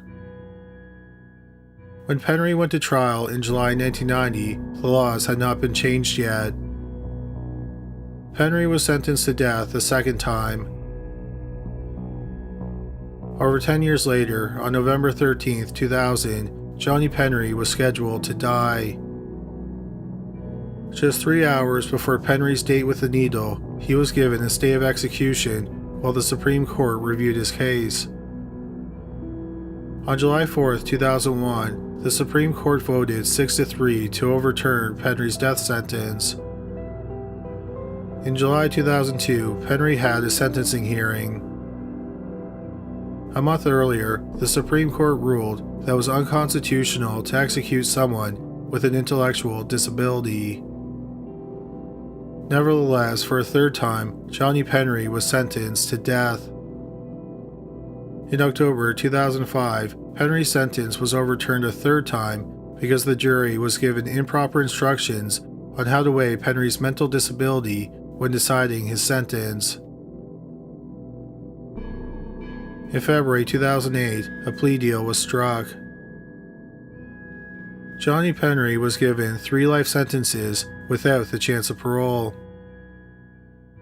In exchange, Penry had to say he was competent and that he does not have an intellectual disability. Penry spent 28 years on death row, which is more than half of his life. At the time of this video, 64-year-old Johnny Penry is incarcerated at TDCJ Hodge Unit in Rusk, Texas. He spends most of his time coloring, drawing cartoon characters, and looking at comic books, which he cannot read. Pamela Carpenter's husband, Bruce, said that he is satisfied that Penry will die in prison. Pamela's father said that her murder disintegrated the family. After the murder, he and his wife essentially became strangers to each other. About a decade after the murder, they learned to tolerate each other. Today, Pamela's brother, the former NFL place kicker, Mark Moseley, is the director of franchising for Five Guys Burgers and Fries.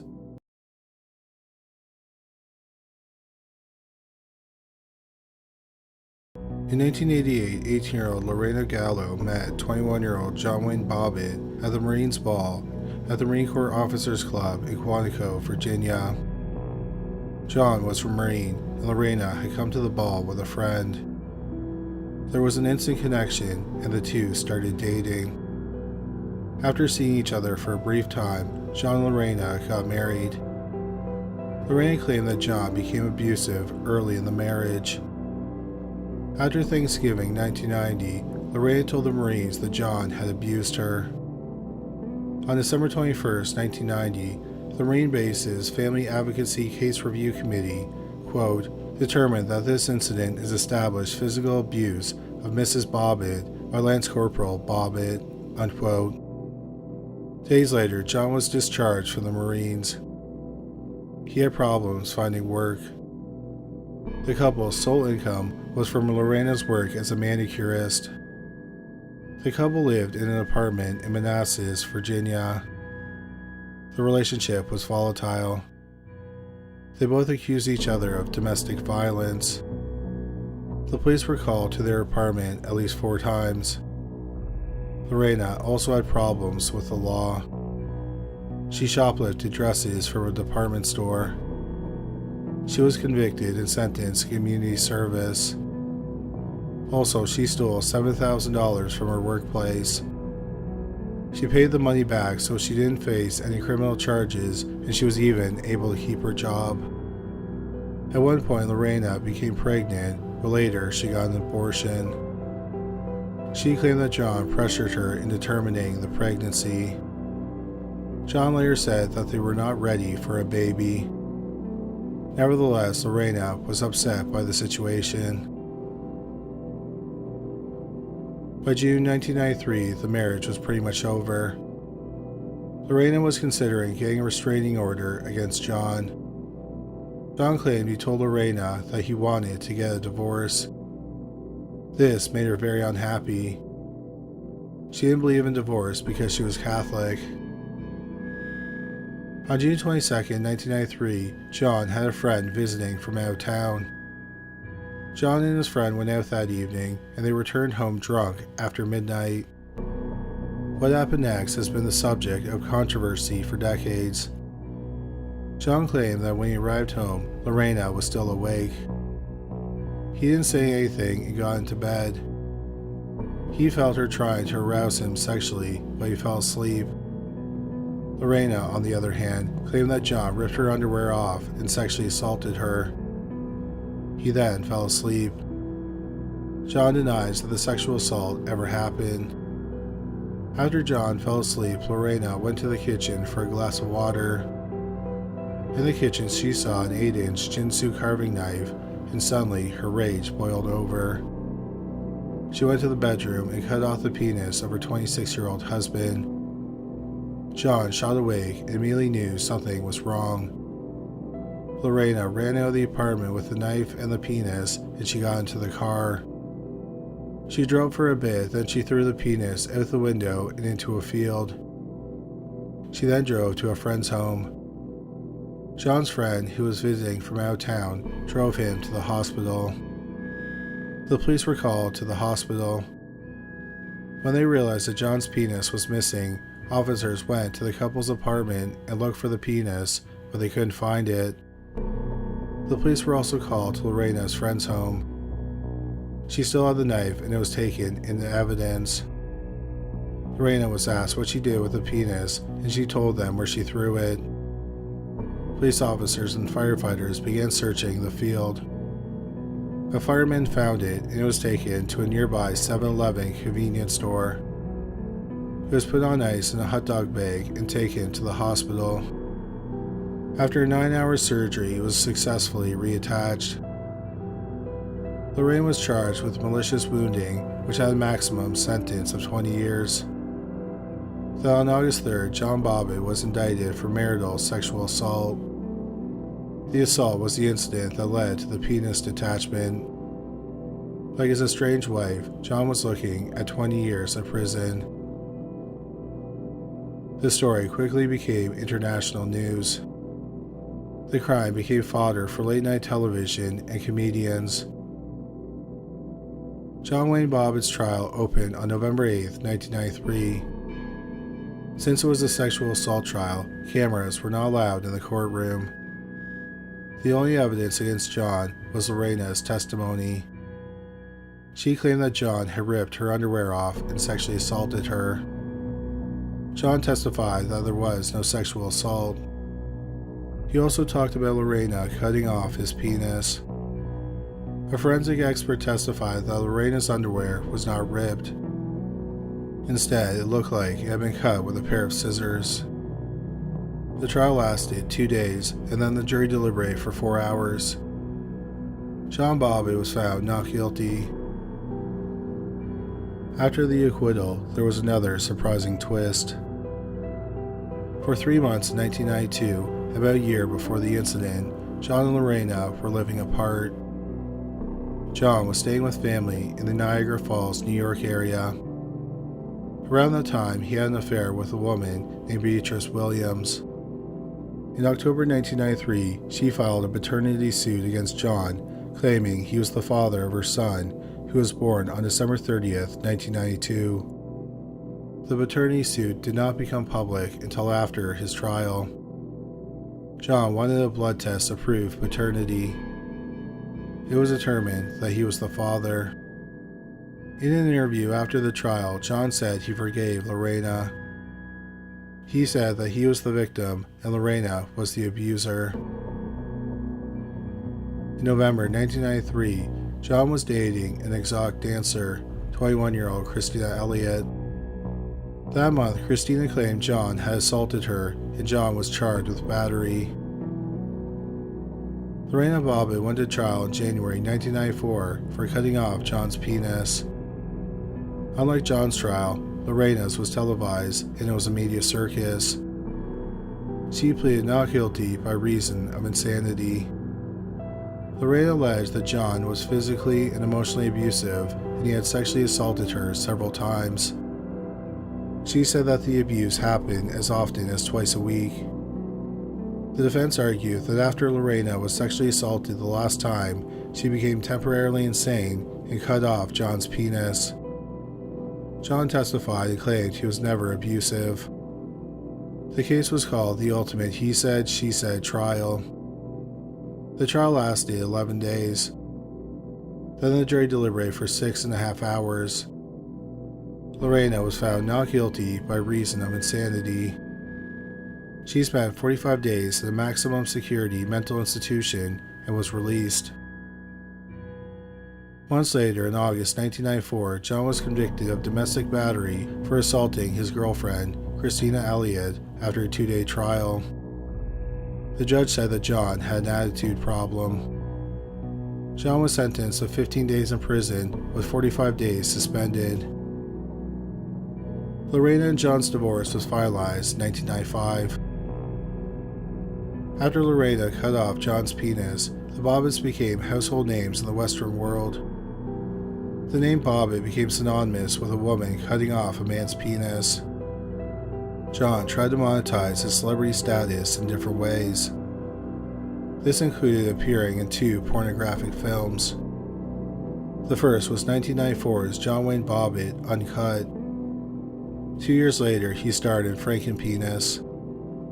John settled in Las Vegas, Nevada, and he did things like drive limos and deliver pizza.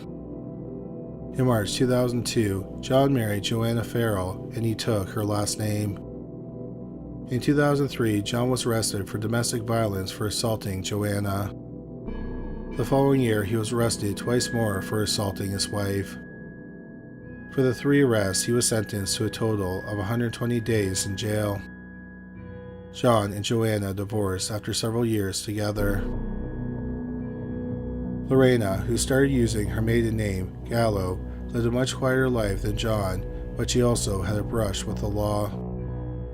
In December 1997, 28-year-old Lorena was arrested for punching her 49-year-old mother in the head repeatedly while they were watching TV. However, in April 1998, Lorena was acquitted of assault. Eventually, Lorena got into a relationship and had a son. In 2007, she started Lorena's Red Wagon, a nonprofit group that helps women who are victims of domestic abuse.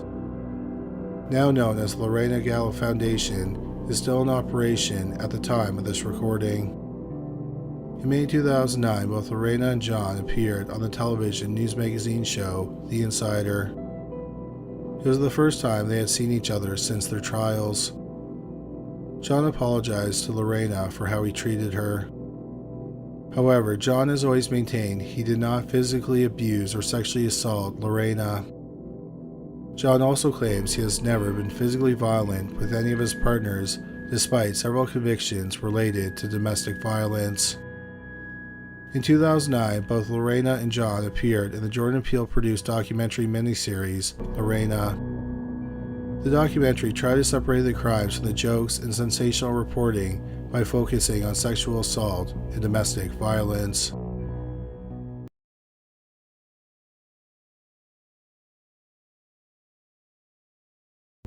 On March 20th, 2022, a 60-year-old man was hiking in the mountains in Borno in northern Italy.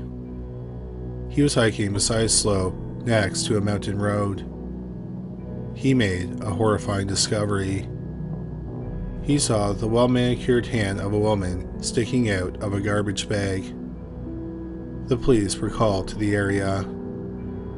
They found the rest of the body in 4 garbage bags. She had been cut into 15 pieces. There was no identification with the remains. Another problem was that her face had been burned. The police released photos of tattoos on the body. Several people thought they were the tattoos of 26-year-old Carol Maltesi, who lived in Rascaldina, which is about 90 miles southwest of where the remains were found. Maltesi was the mother of a 6-year-old son. The boy's father had custody of him because they decided it would be more appropriate due to her commitments and goals. In 2016, Maltesi started working in the adult entertainment industry under the name Charlotte Angie. She worked as an exotic dancer and escort.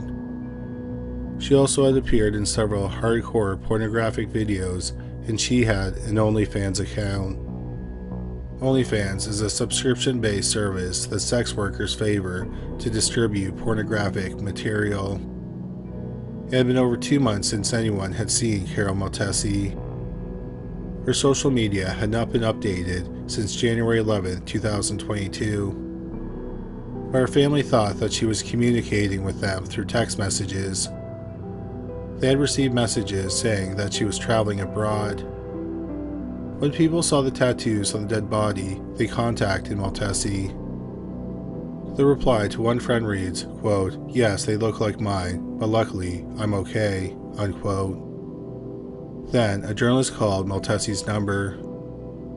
Her boyfriend, 44-year-old banker David Fontana, answered the call. The journalist asked to speak to Maltesi, and Fontana insisted she couldn't come to the phone. Some people who were members on her OnlyFans account contacted the police.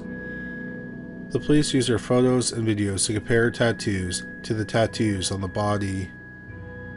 After that, they believed it was the body of Carol Maltesi.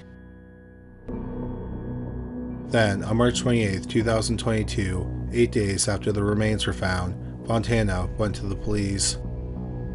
He started to file a missing persons report, but then he broke down and said he needed to get something off his chest. He explained that he first connected with Maltesi on Instagram. He said he worked for a bank for a living, but his passion was photography. He met Maltesi at a hotel in Milan, Italy in October 2020. He photographed her in her underwear in a hotel room. At the time, he was married, but he soon left his wife to be with Maltesi, and they had an open relationship. He said he had no problem with her lifestyle and career. They even made videos together. That is what happened on January 11, 2022. He said they recorded one earlier in the day, and it was a conventional pornographic video. It was still on his iPhone. The second video was going to be more extreme. Maltesi tied her to a stripper pole and then put a hood over her head. Fontana said, quote, "I don't know what happened. She was moving with her head and I kept hitting her, but I don't know where because she had the bag on her head. At this point, realizing what I had done, I took out the hood and I think she was dead. I realized that I caused her many wounds from which she was losing a lot of blood.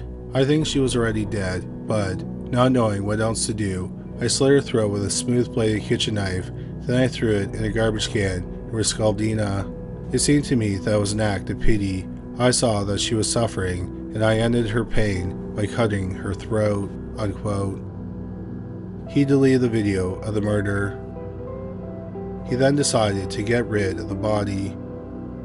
He initially tried to burn it, but it didn't work. He bought a freezer, an axe, and a metal saw on Amazon. He then dismembered the body into 15 pieces and put the body parts in 4 garbage bags. He then stored the body parts in the freezer. He used Maltesi's phone to communicate with her family to make it seem like she was still alive. After about 2 months, he drove into the mountains and dumped the bags with the body parts. Days later, they were found by the hiker. In June 2023, there was a sentencing hearing for David Fontana. The prosecution wanted life in prison. To get life in prison, they had to prove aggravating factors. They argued there were 2 aggravating factors. They claimed that the murder was cruel and premeditated. On Maltesi's phone, they found evidence that she had recently told Fontana she was moving to a different city to be closer to her son. The prosecution argued that this made him angry, so he killed her. They believe that Fontana set up the bondage video so they could get Maltesi in a vulnerable position. Then, while she was bound and unable to defend herself, he struck her 13 times in the head with a hammer, slit her throat, tried to burn the body, and then dismembered her. The judge shocked everyone by sentencing Fontana to 30 years of prison. The judge said there was no evidence of premeditation. For example, Fontana bought the items for dismemberment and body storage after the murder. There is another aggravating factor that the motive of the murder cannot be abject or futile. This means that a motiveless murder, like a random act of violence, can result in a life sentence.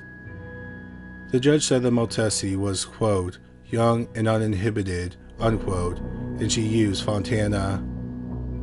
This caused him to snap, so therefore he had a motive to kill her. He was angry because he felt used. Also, while the murder did sound cruel, the judge pointed out that he did not rape or torture her. The prosecution argued that the dismemberment was cruel. The judge pointed out that this happened after the murder, so it was not cruel to the victim. Many people in Italy were disgusted by the ruling. They said it was victim blaming. They say that Maltesi's lifestyle played a role in the sentencing. The judge denied this and said he would have sentenced Fontana to 30 years if Maltesi had been a nun. The prosecution appealed the sentence. In February 2024, the Court of Appeals found that the murder was premeditated and cruel. Fontana was given a new sentence of life in prison.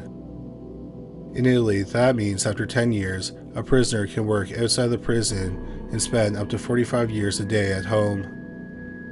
They can seek parole after 26 years. But then, in September 2024, a new sentencing hearing was ordered.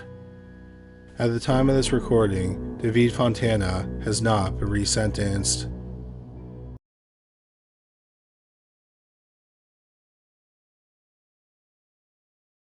If you were using email in the year 2000, you might have gotten an email like this. If a guy by the name of Slavemaster contacts you, you do not answer. He has killed 56 women that he has talked to on the internet. Please send this out to all the women on your buddy list. Also ask them to pass this on. He has been on Yahoo, AOL, Excite so far. This is no joke. And please send this to men too, just in case. Send to everyone you know. In other emails, the killer's username was JokerKid613, Dreamweaver Grey, and Monkeyman935. Regardless of what the username was, the content of the emails was generally the same. A serial killer was prowling the internet, sometimes in S&M chat rooms, and he was enticing women to meet him. According to the emails, he had already killed dozens of women he met online. It turns out that there is some truth to this online urban legend. There was a serial killer who used the internet username Slavemaster, and he did kill several women he met online. However, his victim count wasn't as prolific as the chain email suggests. His name was John Edward Robinson. Robinson was born in December 1943 in Cicero, Illinois. Robinson was first arrested in 1969 at the age of 25. At the time, he was living in Kansas City, Missouri with his wife and his 2 young children. He was arrested because he had embezzled $33,000 from an X-ray laboratory where he worked as an X-ray technician. It turned out that Robinson had used forged credentials to get the job. Robinson had gone to college to study to be an X-ray technician, but he dropped out after 2 years. For embezzling the money, he was sentenced to 3 years of probation. The following year, John Robinson got a job with an insurance company in Chicago, Illinois. Once again, he was caught embezzling money from his employer. He agreed to pay the money back so he didn't face any more charges. However, he was not supposed to leave Missouri because he was on probation. So he was forced to move back to Missouri, and 3 more years were added onto his probation. After moving back to Missouri, Robinson's wife gave birth to a set of fraternal twins, bringing their total number of children to 4. Robinson then started his own medical consulting business. He mailed out some letters soliciting investments. The letters were littered with false information. One person who received the letter realized it was a scam, so they went to the Securities Exchange Commission. This led to Robinson being charged with interstate securities fraud. He would eventually plead guilty to the charge. He was fined $2,500, and his probation was extended by another 3 years. Robinson continued to get jobs, and several times he was caught embezzling. Sometimes he would be arrested, but for all his arrests, he only served 3 weeks in jail.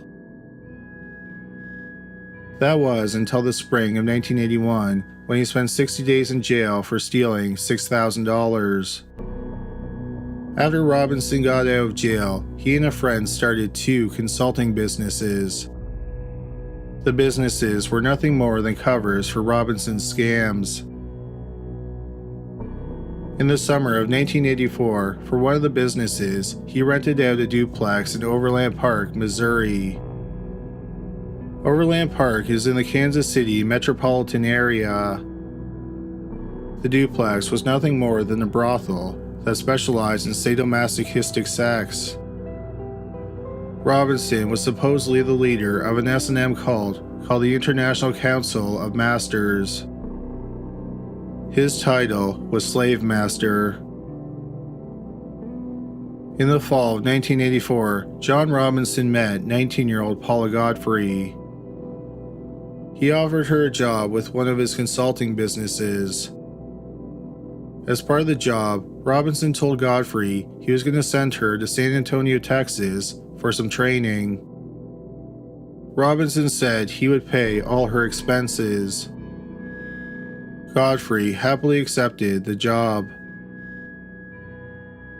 On September 1st, 1984, Robinson, who was 40, picked up Godfrey at her family's home in Overland Park.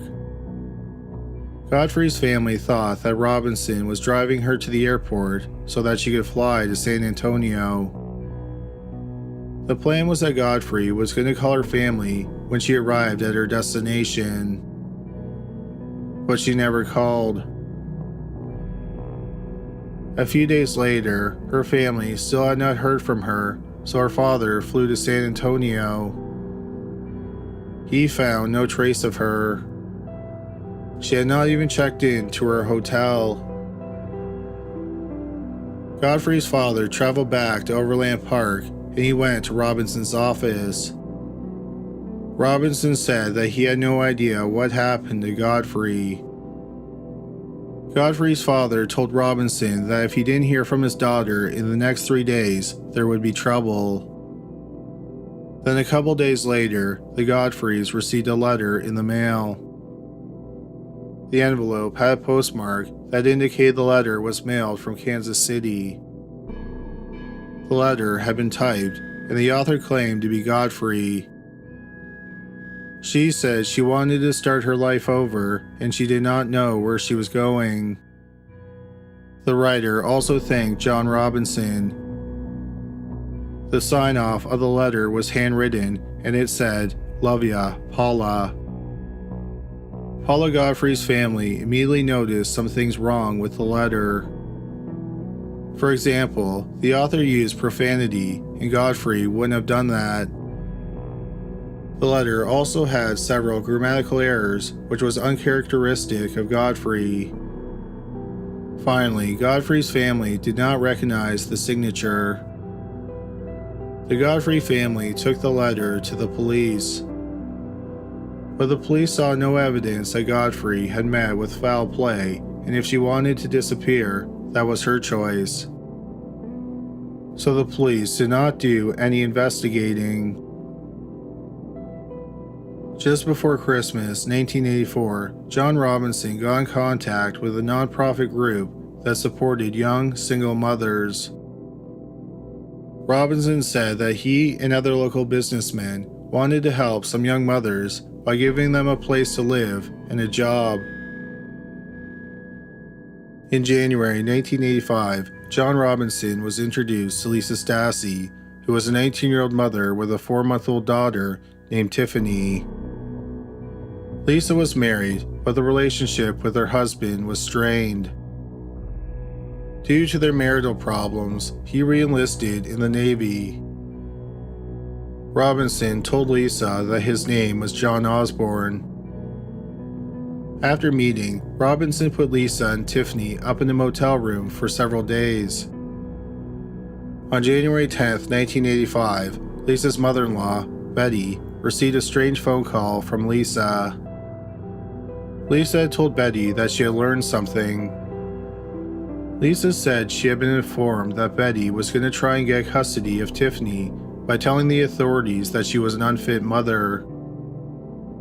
Betty assured her that was not true and she was not trying to get custody of Tiffany. Lisa then told Betty that she had been asked to sign 4 blank pieces of paper. Her mother-in-law advised her not to sign anything. Lisa then said, "Here they come," and then she hung up the phone. That was the last time any of Lisa Stassi's friends or family heard from her. They later learned that she checked out of the motel shortly after the phone call. Lisa's sister-in-law reported her and Tiffany missing the next day. Lisa's in-laws learned that the motel room where Lisa and Tiffany had been staying was paid for with a credit card linked to one of John Robinson's consulting businesses. One of Lisa's in-laws confronted Robinson at his office, and Robinson physically pushed him out of the building. The police then began to investigate the disappearance of the mother and daughter. A detective interviewed John Robinson, and he told them that Lisa wasn't missing. He said that Lisa had recently babysat for a local woman. The detective interviewed the woman, and initially she confirmed what Robinson had told him. Then she admitted that Lisa had not babysat for her, and she had been blackmailed by Robinson to say that she had. The local police decided to call in the FBI. Robinson was interviewed by the FBI, and he claimed that Lisa had run off with some guy to start a new life in Colorado. Not long after Robinson talked to the FBI, some members of Lisa's family and some employees at the women's shelter where she had previously lived received some typewritten letters with Lisa's signature on them. All the letters said she had run off with Tiffany to start a new life. The FBI developed a theory that Robinson was running a baby brokering scam.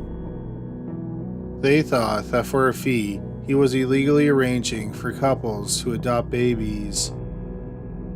However, they could find no physical evidence to back up this theory.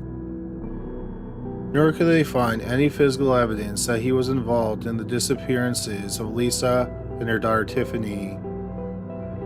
Nevertheless, the FBI continued to investigate him. The Secret Service was also investigating Robinson. They suspected that Robinson and his business partner, Irv Blattner, were forging signatures on government checks. The Secret Service questioned Blattner, and he told them about his and Robinson's illegal activities. On March 21, 1985, Robinson was arrested for committing several financial crimes. He posted bond, and he was released hours later.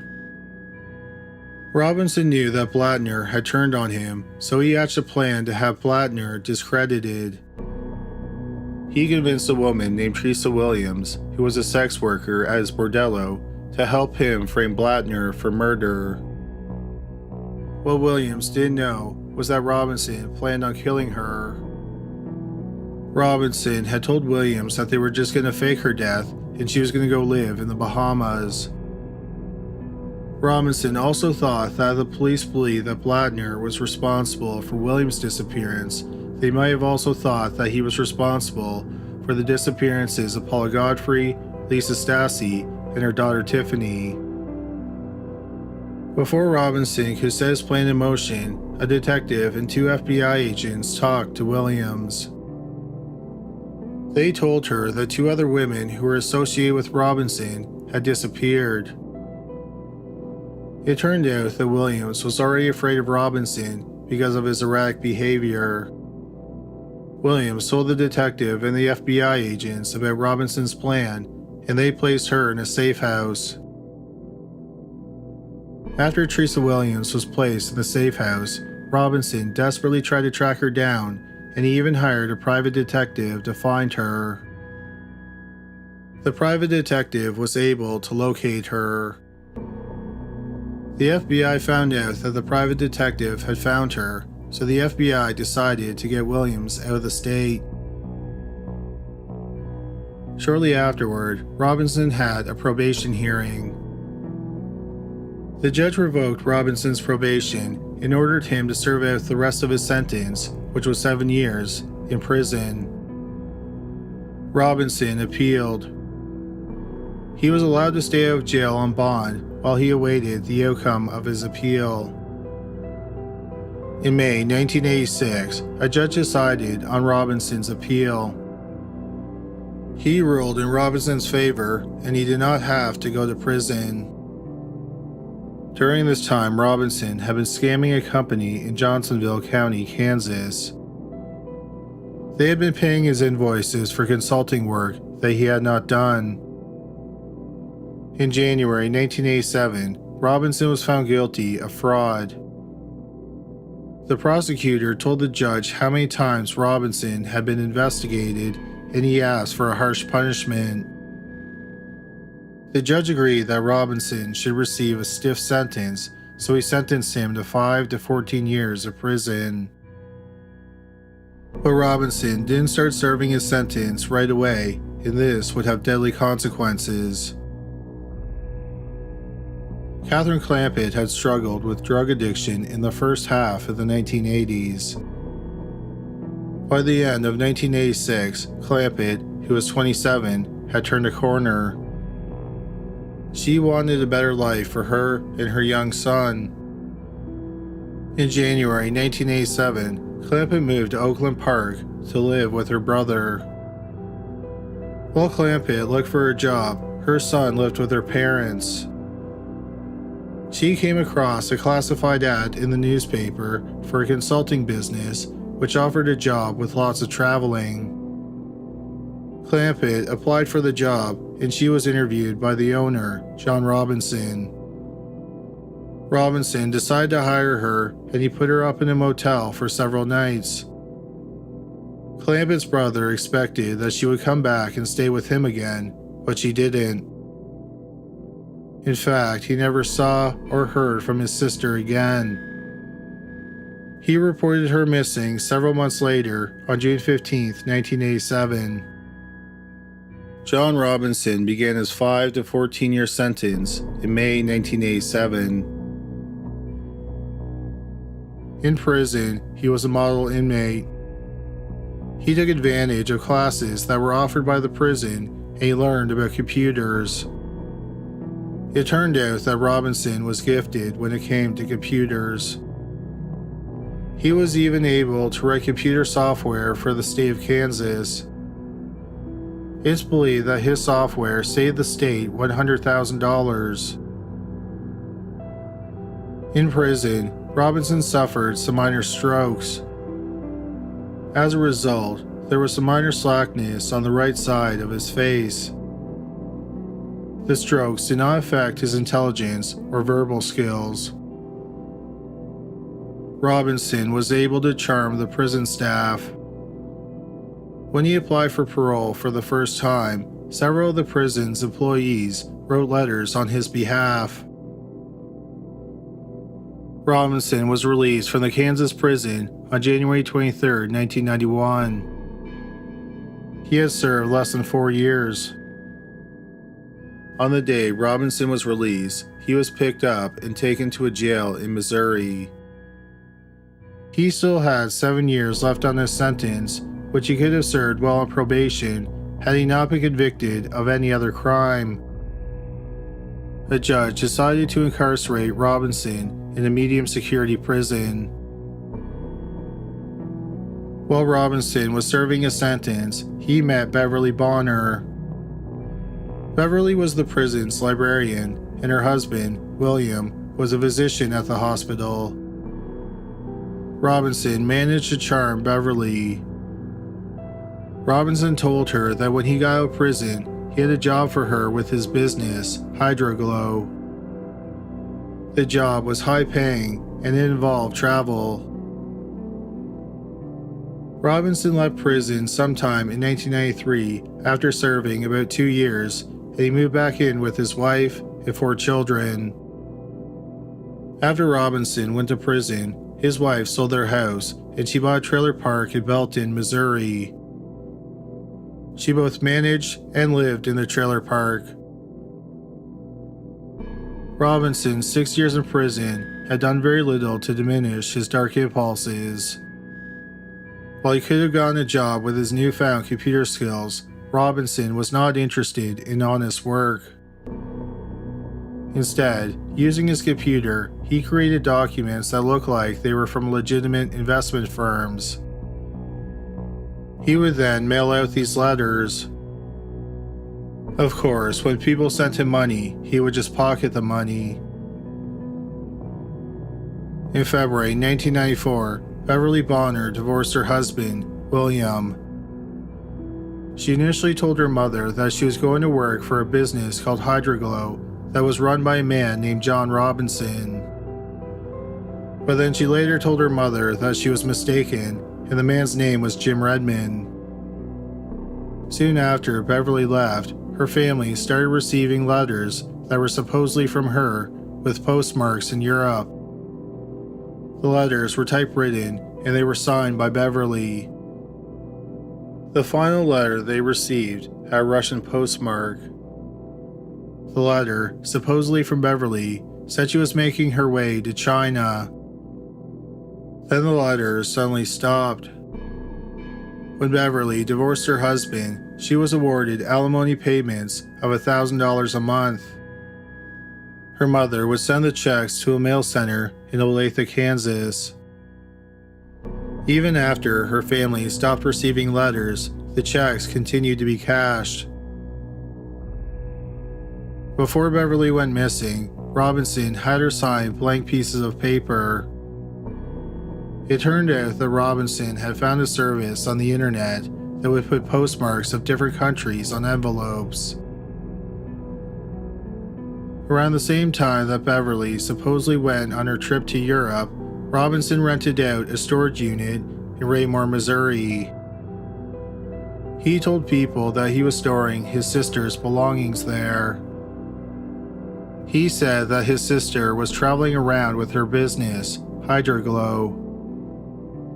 He wasn't even sure if she was going to return because she was having so much fun in Australia. One item that Robinson dropped off was a large barrel. Beverly's family became very worried about her. In 1995, Beverly's son died and people could not understand why she was not at the funeral. Some people suspected that she was dead. But dead or alive, none of her friends or family had any idea where in the world she was. Debbie Faith was born in November 1978 in Dallas County, Texas. At some point, Debbie and her parents, Sheila and John, moved to Fullerton, California. At a young age, Debbie was diagnosed with cerebral palsy and she used a motorized wheelchair. When Debbie was a teenager, a doctor realized she had been misdiagnosed. She had spina bifida and not cerebral palsy. Both are neurological conditions that affect mobility.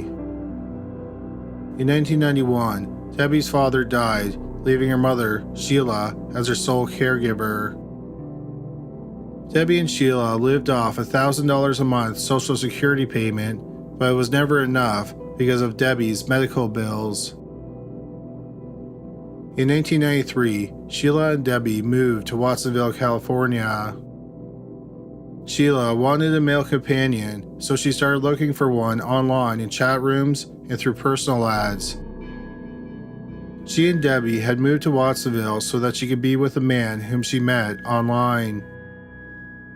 However, the man was married and he did not plan on leaving his wife. Debbie and Sheila then moved to Pueblo, Colorado. While living there, Sheila met a man online who called himself John. When Sheila talked about her online boyfriend to her friends and family, she was vague. She said that he lived in Missouri or Kansas. He supposedly owned a large farm with horses. John and Sheila's online conversations soon turned to phone conversations. John told Sheila that if she and Debbie came and lived with him, he would get Debbie to ride a horse. He would also pay for Debbie to go to a private school for people with disabilities. He also promised to take Sheila on a cruise. The offers were too good for Sheila to turn down. So in the spring of 1994, she and Debbie moved away from Pueblo. They had their mail, including Debbie's social security checks, forwarded to a mail center in Olathe, Kansas. Not long after the move, the only person who supposedly heard from Sheila was her brother. He started getting typed letters with her signature on them. Otherwise, no one saw or heard from 45-year-old Sheila Faith or her 15-year-old daughter Debbie. But Debbie's social security checks kept getting cashed. By December 1995, John Robinson, who did not have a full-time job, amassed enough money to put down the down payment on a house in Florida for his son and grandchildren. Soon afterward, Robinson and his wife moved into a trailer park in Olathe. In the mobile home, Robinson set up 5 computers. He used the computers to roam S&M message boards and chat rooms. His username was Slavemaster. He would meet men and women online and have them sign a slave contract. The contract gave control of their lives over to Robinson. Part of the contract was that they had to turn all their money over to him. Amazingly, some people sent Robinson their life savings. In early 1997, John Robinson met 18-year-old Isabel Lewiska. Lewiska had been born in Poland, and she and her parents came to the United States in 1993. When Lewiska met Robinson, she was a freshman at Purdue University in West Lafayette, Indiana. In June 1998, Lewiska told her friends and family that she was quitting school. She told them that she was moving to Kansas to work for an entrepreneur whom she had met online. After Lewiska moved, her parents started receiving strange emails, supposedly from Lewiska. Lewiska's parents were concerned, so her father wrote to her in Polish and asked her questions that only she would know the answers to. Her parents would receive short responses in Polish. Unlike a lot of other women who disappeared soon after hooking up with Robinson, Lewiska did not vanish right away. She even enrolled in a community college in Overland Park, Kansas in September 1998. Lewiska bragged to people at school that she was married to an older man. She also told people that she did not live with her husband.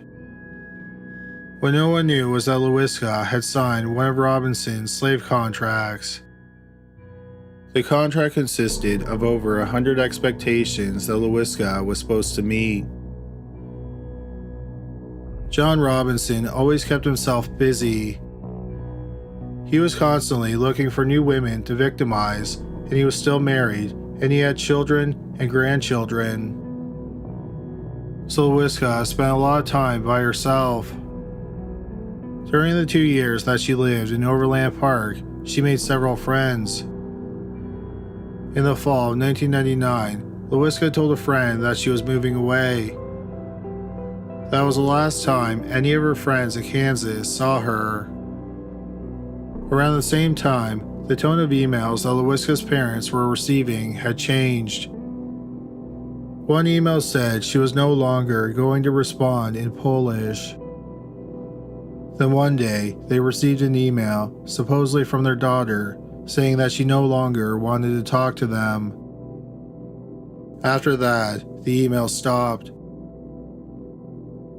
In September 1999, John Robinson bought a 16-acre farm near Losine, Kansas. Robinson and his wife moved a mobile home onto the farm, and they took up residence there. In the fall of 1999, Suzette Troughton was 27 years old. She lived in Monroe, Michigan, and she had 2 part-time jobs. She had a job as a home health care worker, and she also worked at a Big Boys restaurant where her mother was the manager. In that fall of 1999, Suzette met John Robinson online. Robinson told her that he was looking for help with his elderly father.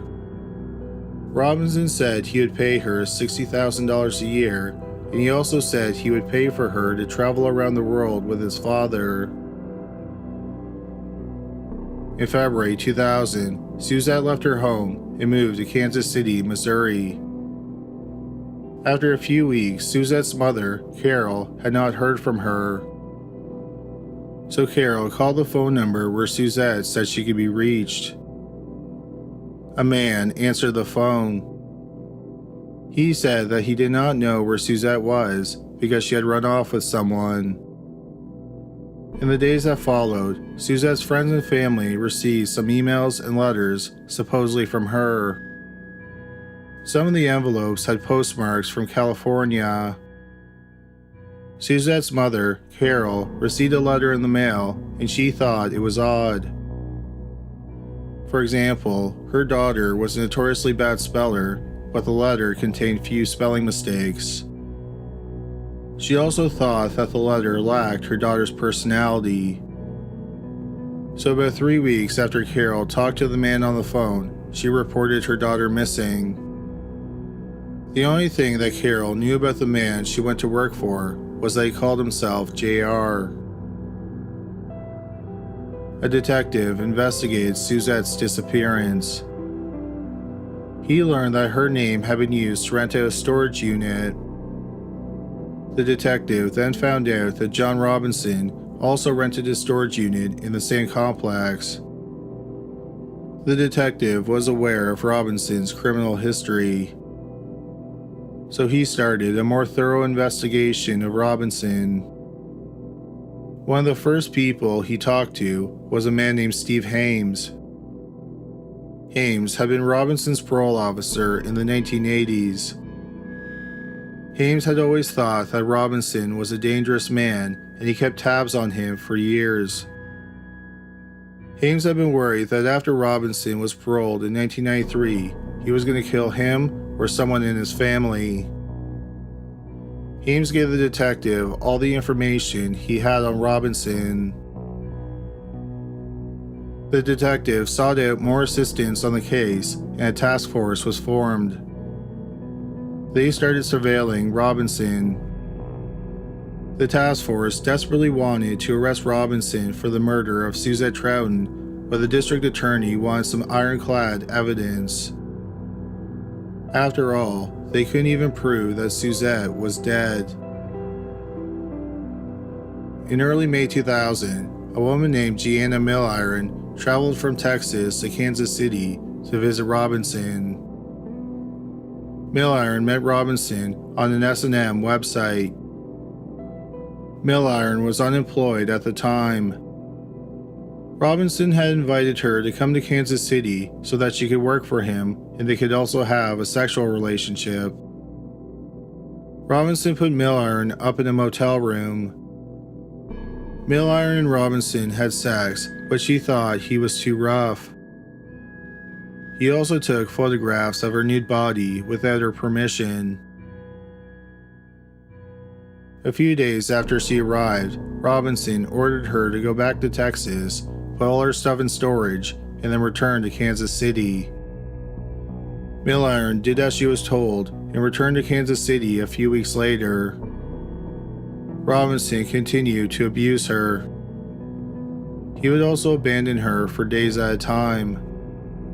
Milliron was in a city she didn't know, and she had no friends or family within hundreds of miles. Also, she had no money, so she couldn't go anywhere. Milliron finally decided it was best to talk to the police. A detective picked her up, and she was interviewed by the task force that was looking to arrest John Robinson. On June 2, 2000, the police went to John Robinson's home with a search warrant. He was arrested for sexually assaulting Deanna Milliron, among other charges. Robinson's mobile home was searched, and evidence that connected him to the 8 missing women was found. Robinson's computer was searched, and even more evidence was found that connected him to several of the missing women. The police brought a dog that searches for cadavers onto the property. The dog led them to a shed that was surrounded by some tall grass on the property. Behind the shed were 2 yellow 55-gallon drums. Inside the drums were 2 human bodies. They were later identified as 28-year-old Suzette Troughton and 21-year-old Isabel Lewiska. Suzette had been dead for about 3 months, and Lewiska had been dead for nearly a year. Both women had been killed by a single blow to the head. Their injuries were consistent with a hammer. The police then went to a storage unit that Robinson had rented in Raymore, Missouri. Inside of it, they found 3 more barrels, which each contained a body. In one barrel was 49-year-old Beverly Bonner, who went missing 7 years earlier. In the other 2 barrels were 45-year-old Sheila Faith and her 15-year-old daughter, Debbie. The mother and daughter were last seen alive about 6 years earlier. They had all been killed by multiple blows to the head with a hammer-like instrument. None of the 5 victims had any defensive wounds, which suggests that Robinson killed them in a surprise attack. The police also found evidence that connected Robinson to the disappearances of 19-year-old Paula Godfrey, 19-year-old Lisa Stassi, and 27-year-old Catherine Clampett. Godfrey disappeared in September 1984, Lisa vanished in January 1985, and Clampett was reported missing in June 1987. Their remains have never been found. When Lisa Stassi went missing, she was with her 4-month-old daughter, Tiffany. The police learned that Robinson had sold Tiffany to his brother and sister-in-law, who were looking to adopt a child. They had raised the girl for over 15 years as their own. They had given her the name Heather. DNA testing was done on Heather, and it confirmed that the girl was Tiffany Stassi. When Tiffany's biological father found out she was alive, he said he wanted to meet her, but he would not fight for custody of her. As a result, she continued to live with Robinson's brother and sister-in-law. Robinson's brother and sister-in-law felt like they were also victims of Robinson. John Robinson ended up being charged with 3 counts of murder in Kansas. Those were the murders of Suzette Troughton, Isabel Lewiska, and Lisa Stassi. He was also charged with custodial interference regarding Tiffany Stassi. John Robinson's trial started in September 2002. On October 29, 2002, Robinson was found guilty on all charges. For the murders of Suzette and Lewiska, he was sentenced to death. For the murder of Lisa Stassi, he was given a life sentence. He was sentenced to life instead of death in Lisa's case because Lisa was murdered before Kansas had reinstated the death penalty. Then it was time for Robinson to face charges for the murders he committed in Missouri. The prosecution wanted Robinson to reveal the location of the remains of the missing women, but Robinson refused to cooperate. In October 2003, Robinson agreed to a plea deal. He pleaded guilty to the 5 other murders, and he was sentenced to life without parole. John Edward Robinson is considered the internet's first serial killer. He is also the basis for the urban legend of the internet Slavemaster. While Robinson has been convicted of 8 murders, the authorities believe that his victim count could be much higher. At the time of this video, Robinson is 76 years old. He is incarcerated at the El Dorado Correctional Facility in Prospect Township, Kansas. He is on death row, but Kansas has not executed anyone since 1965.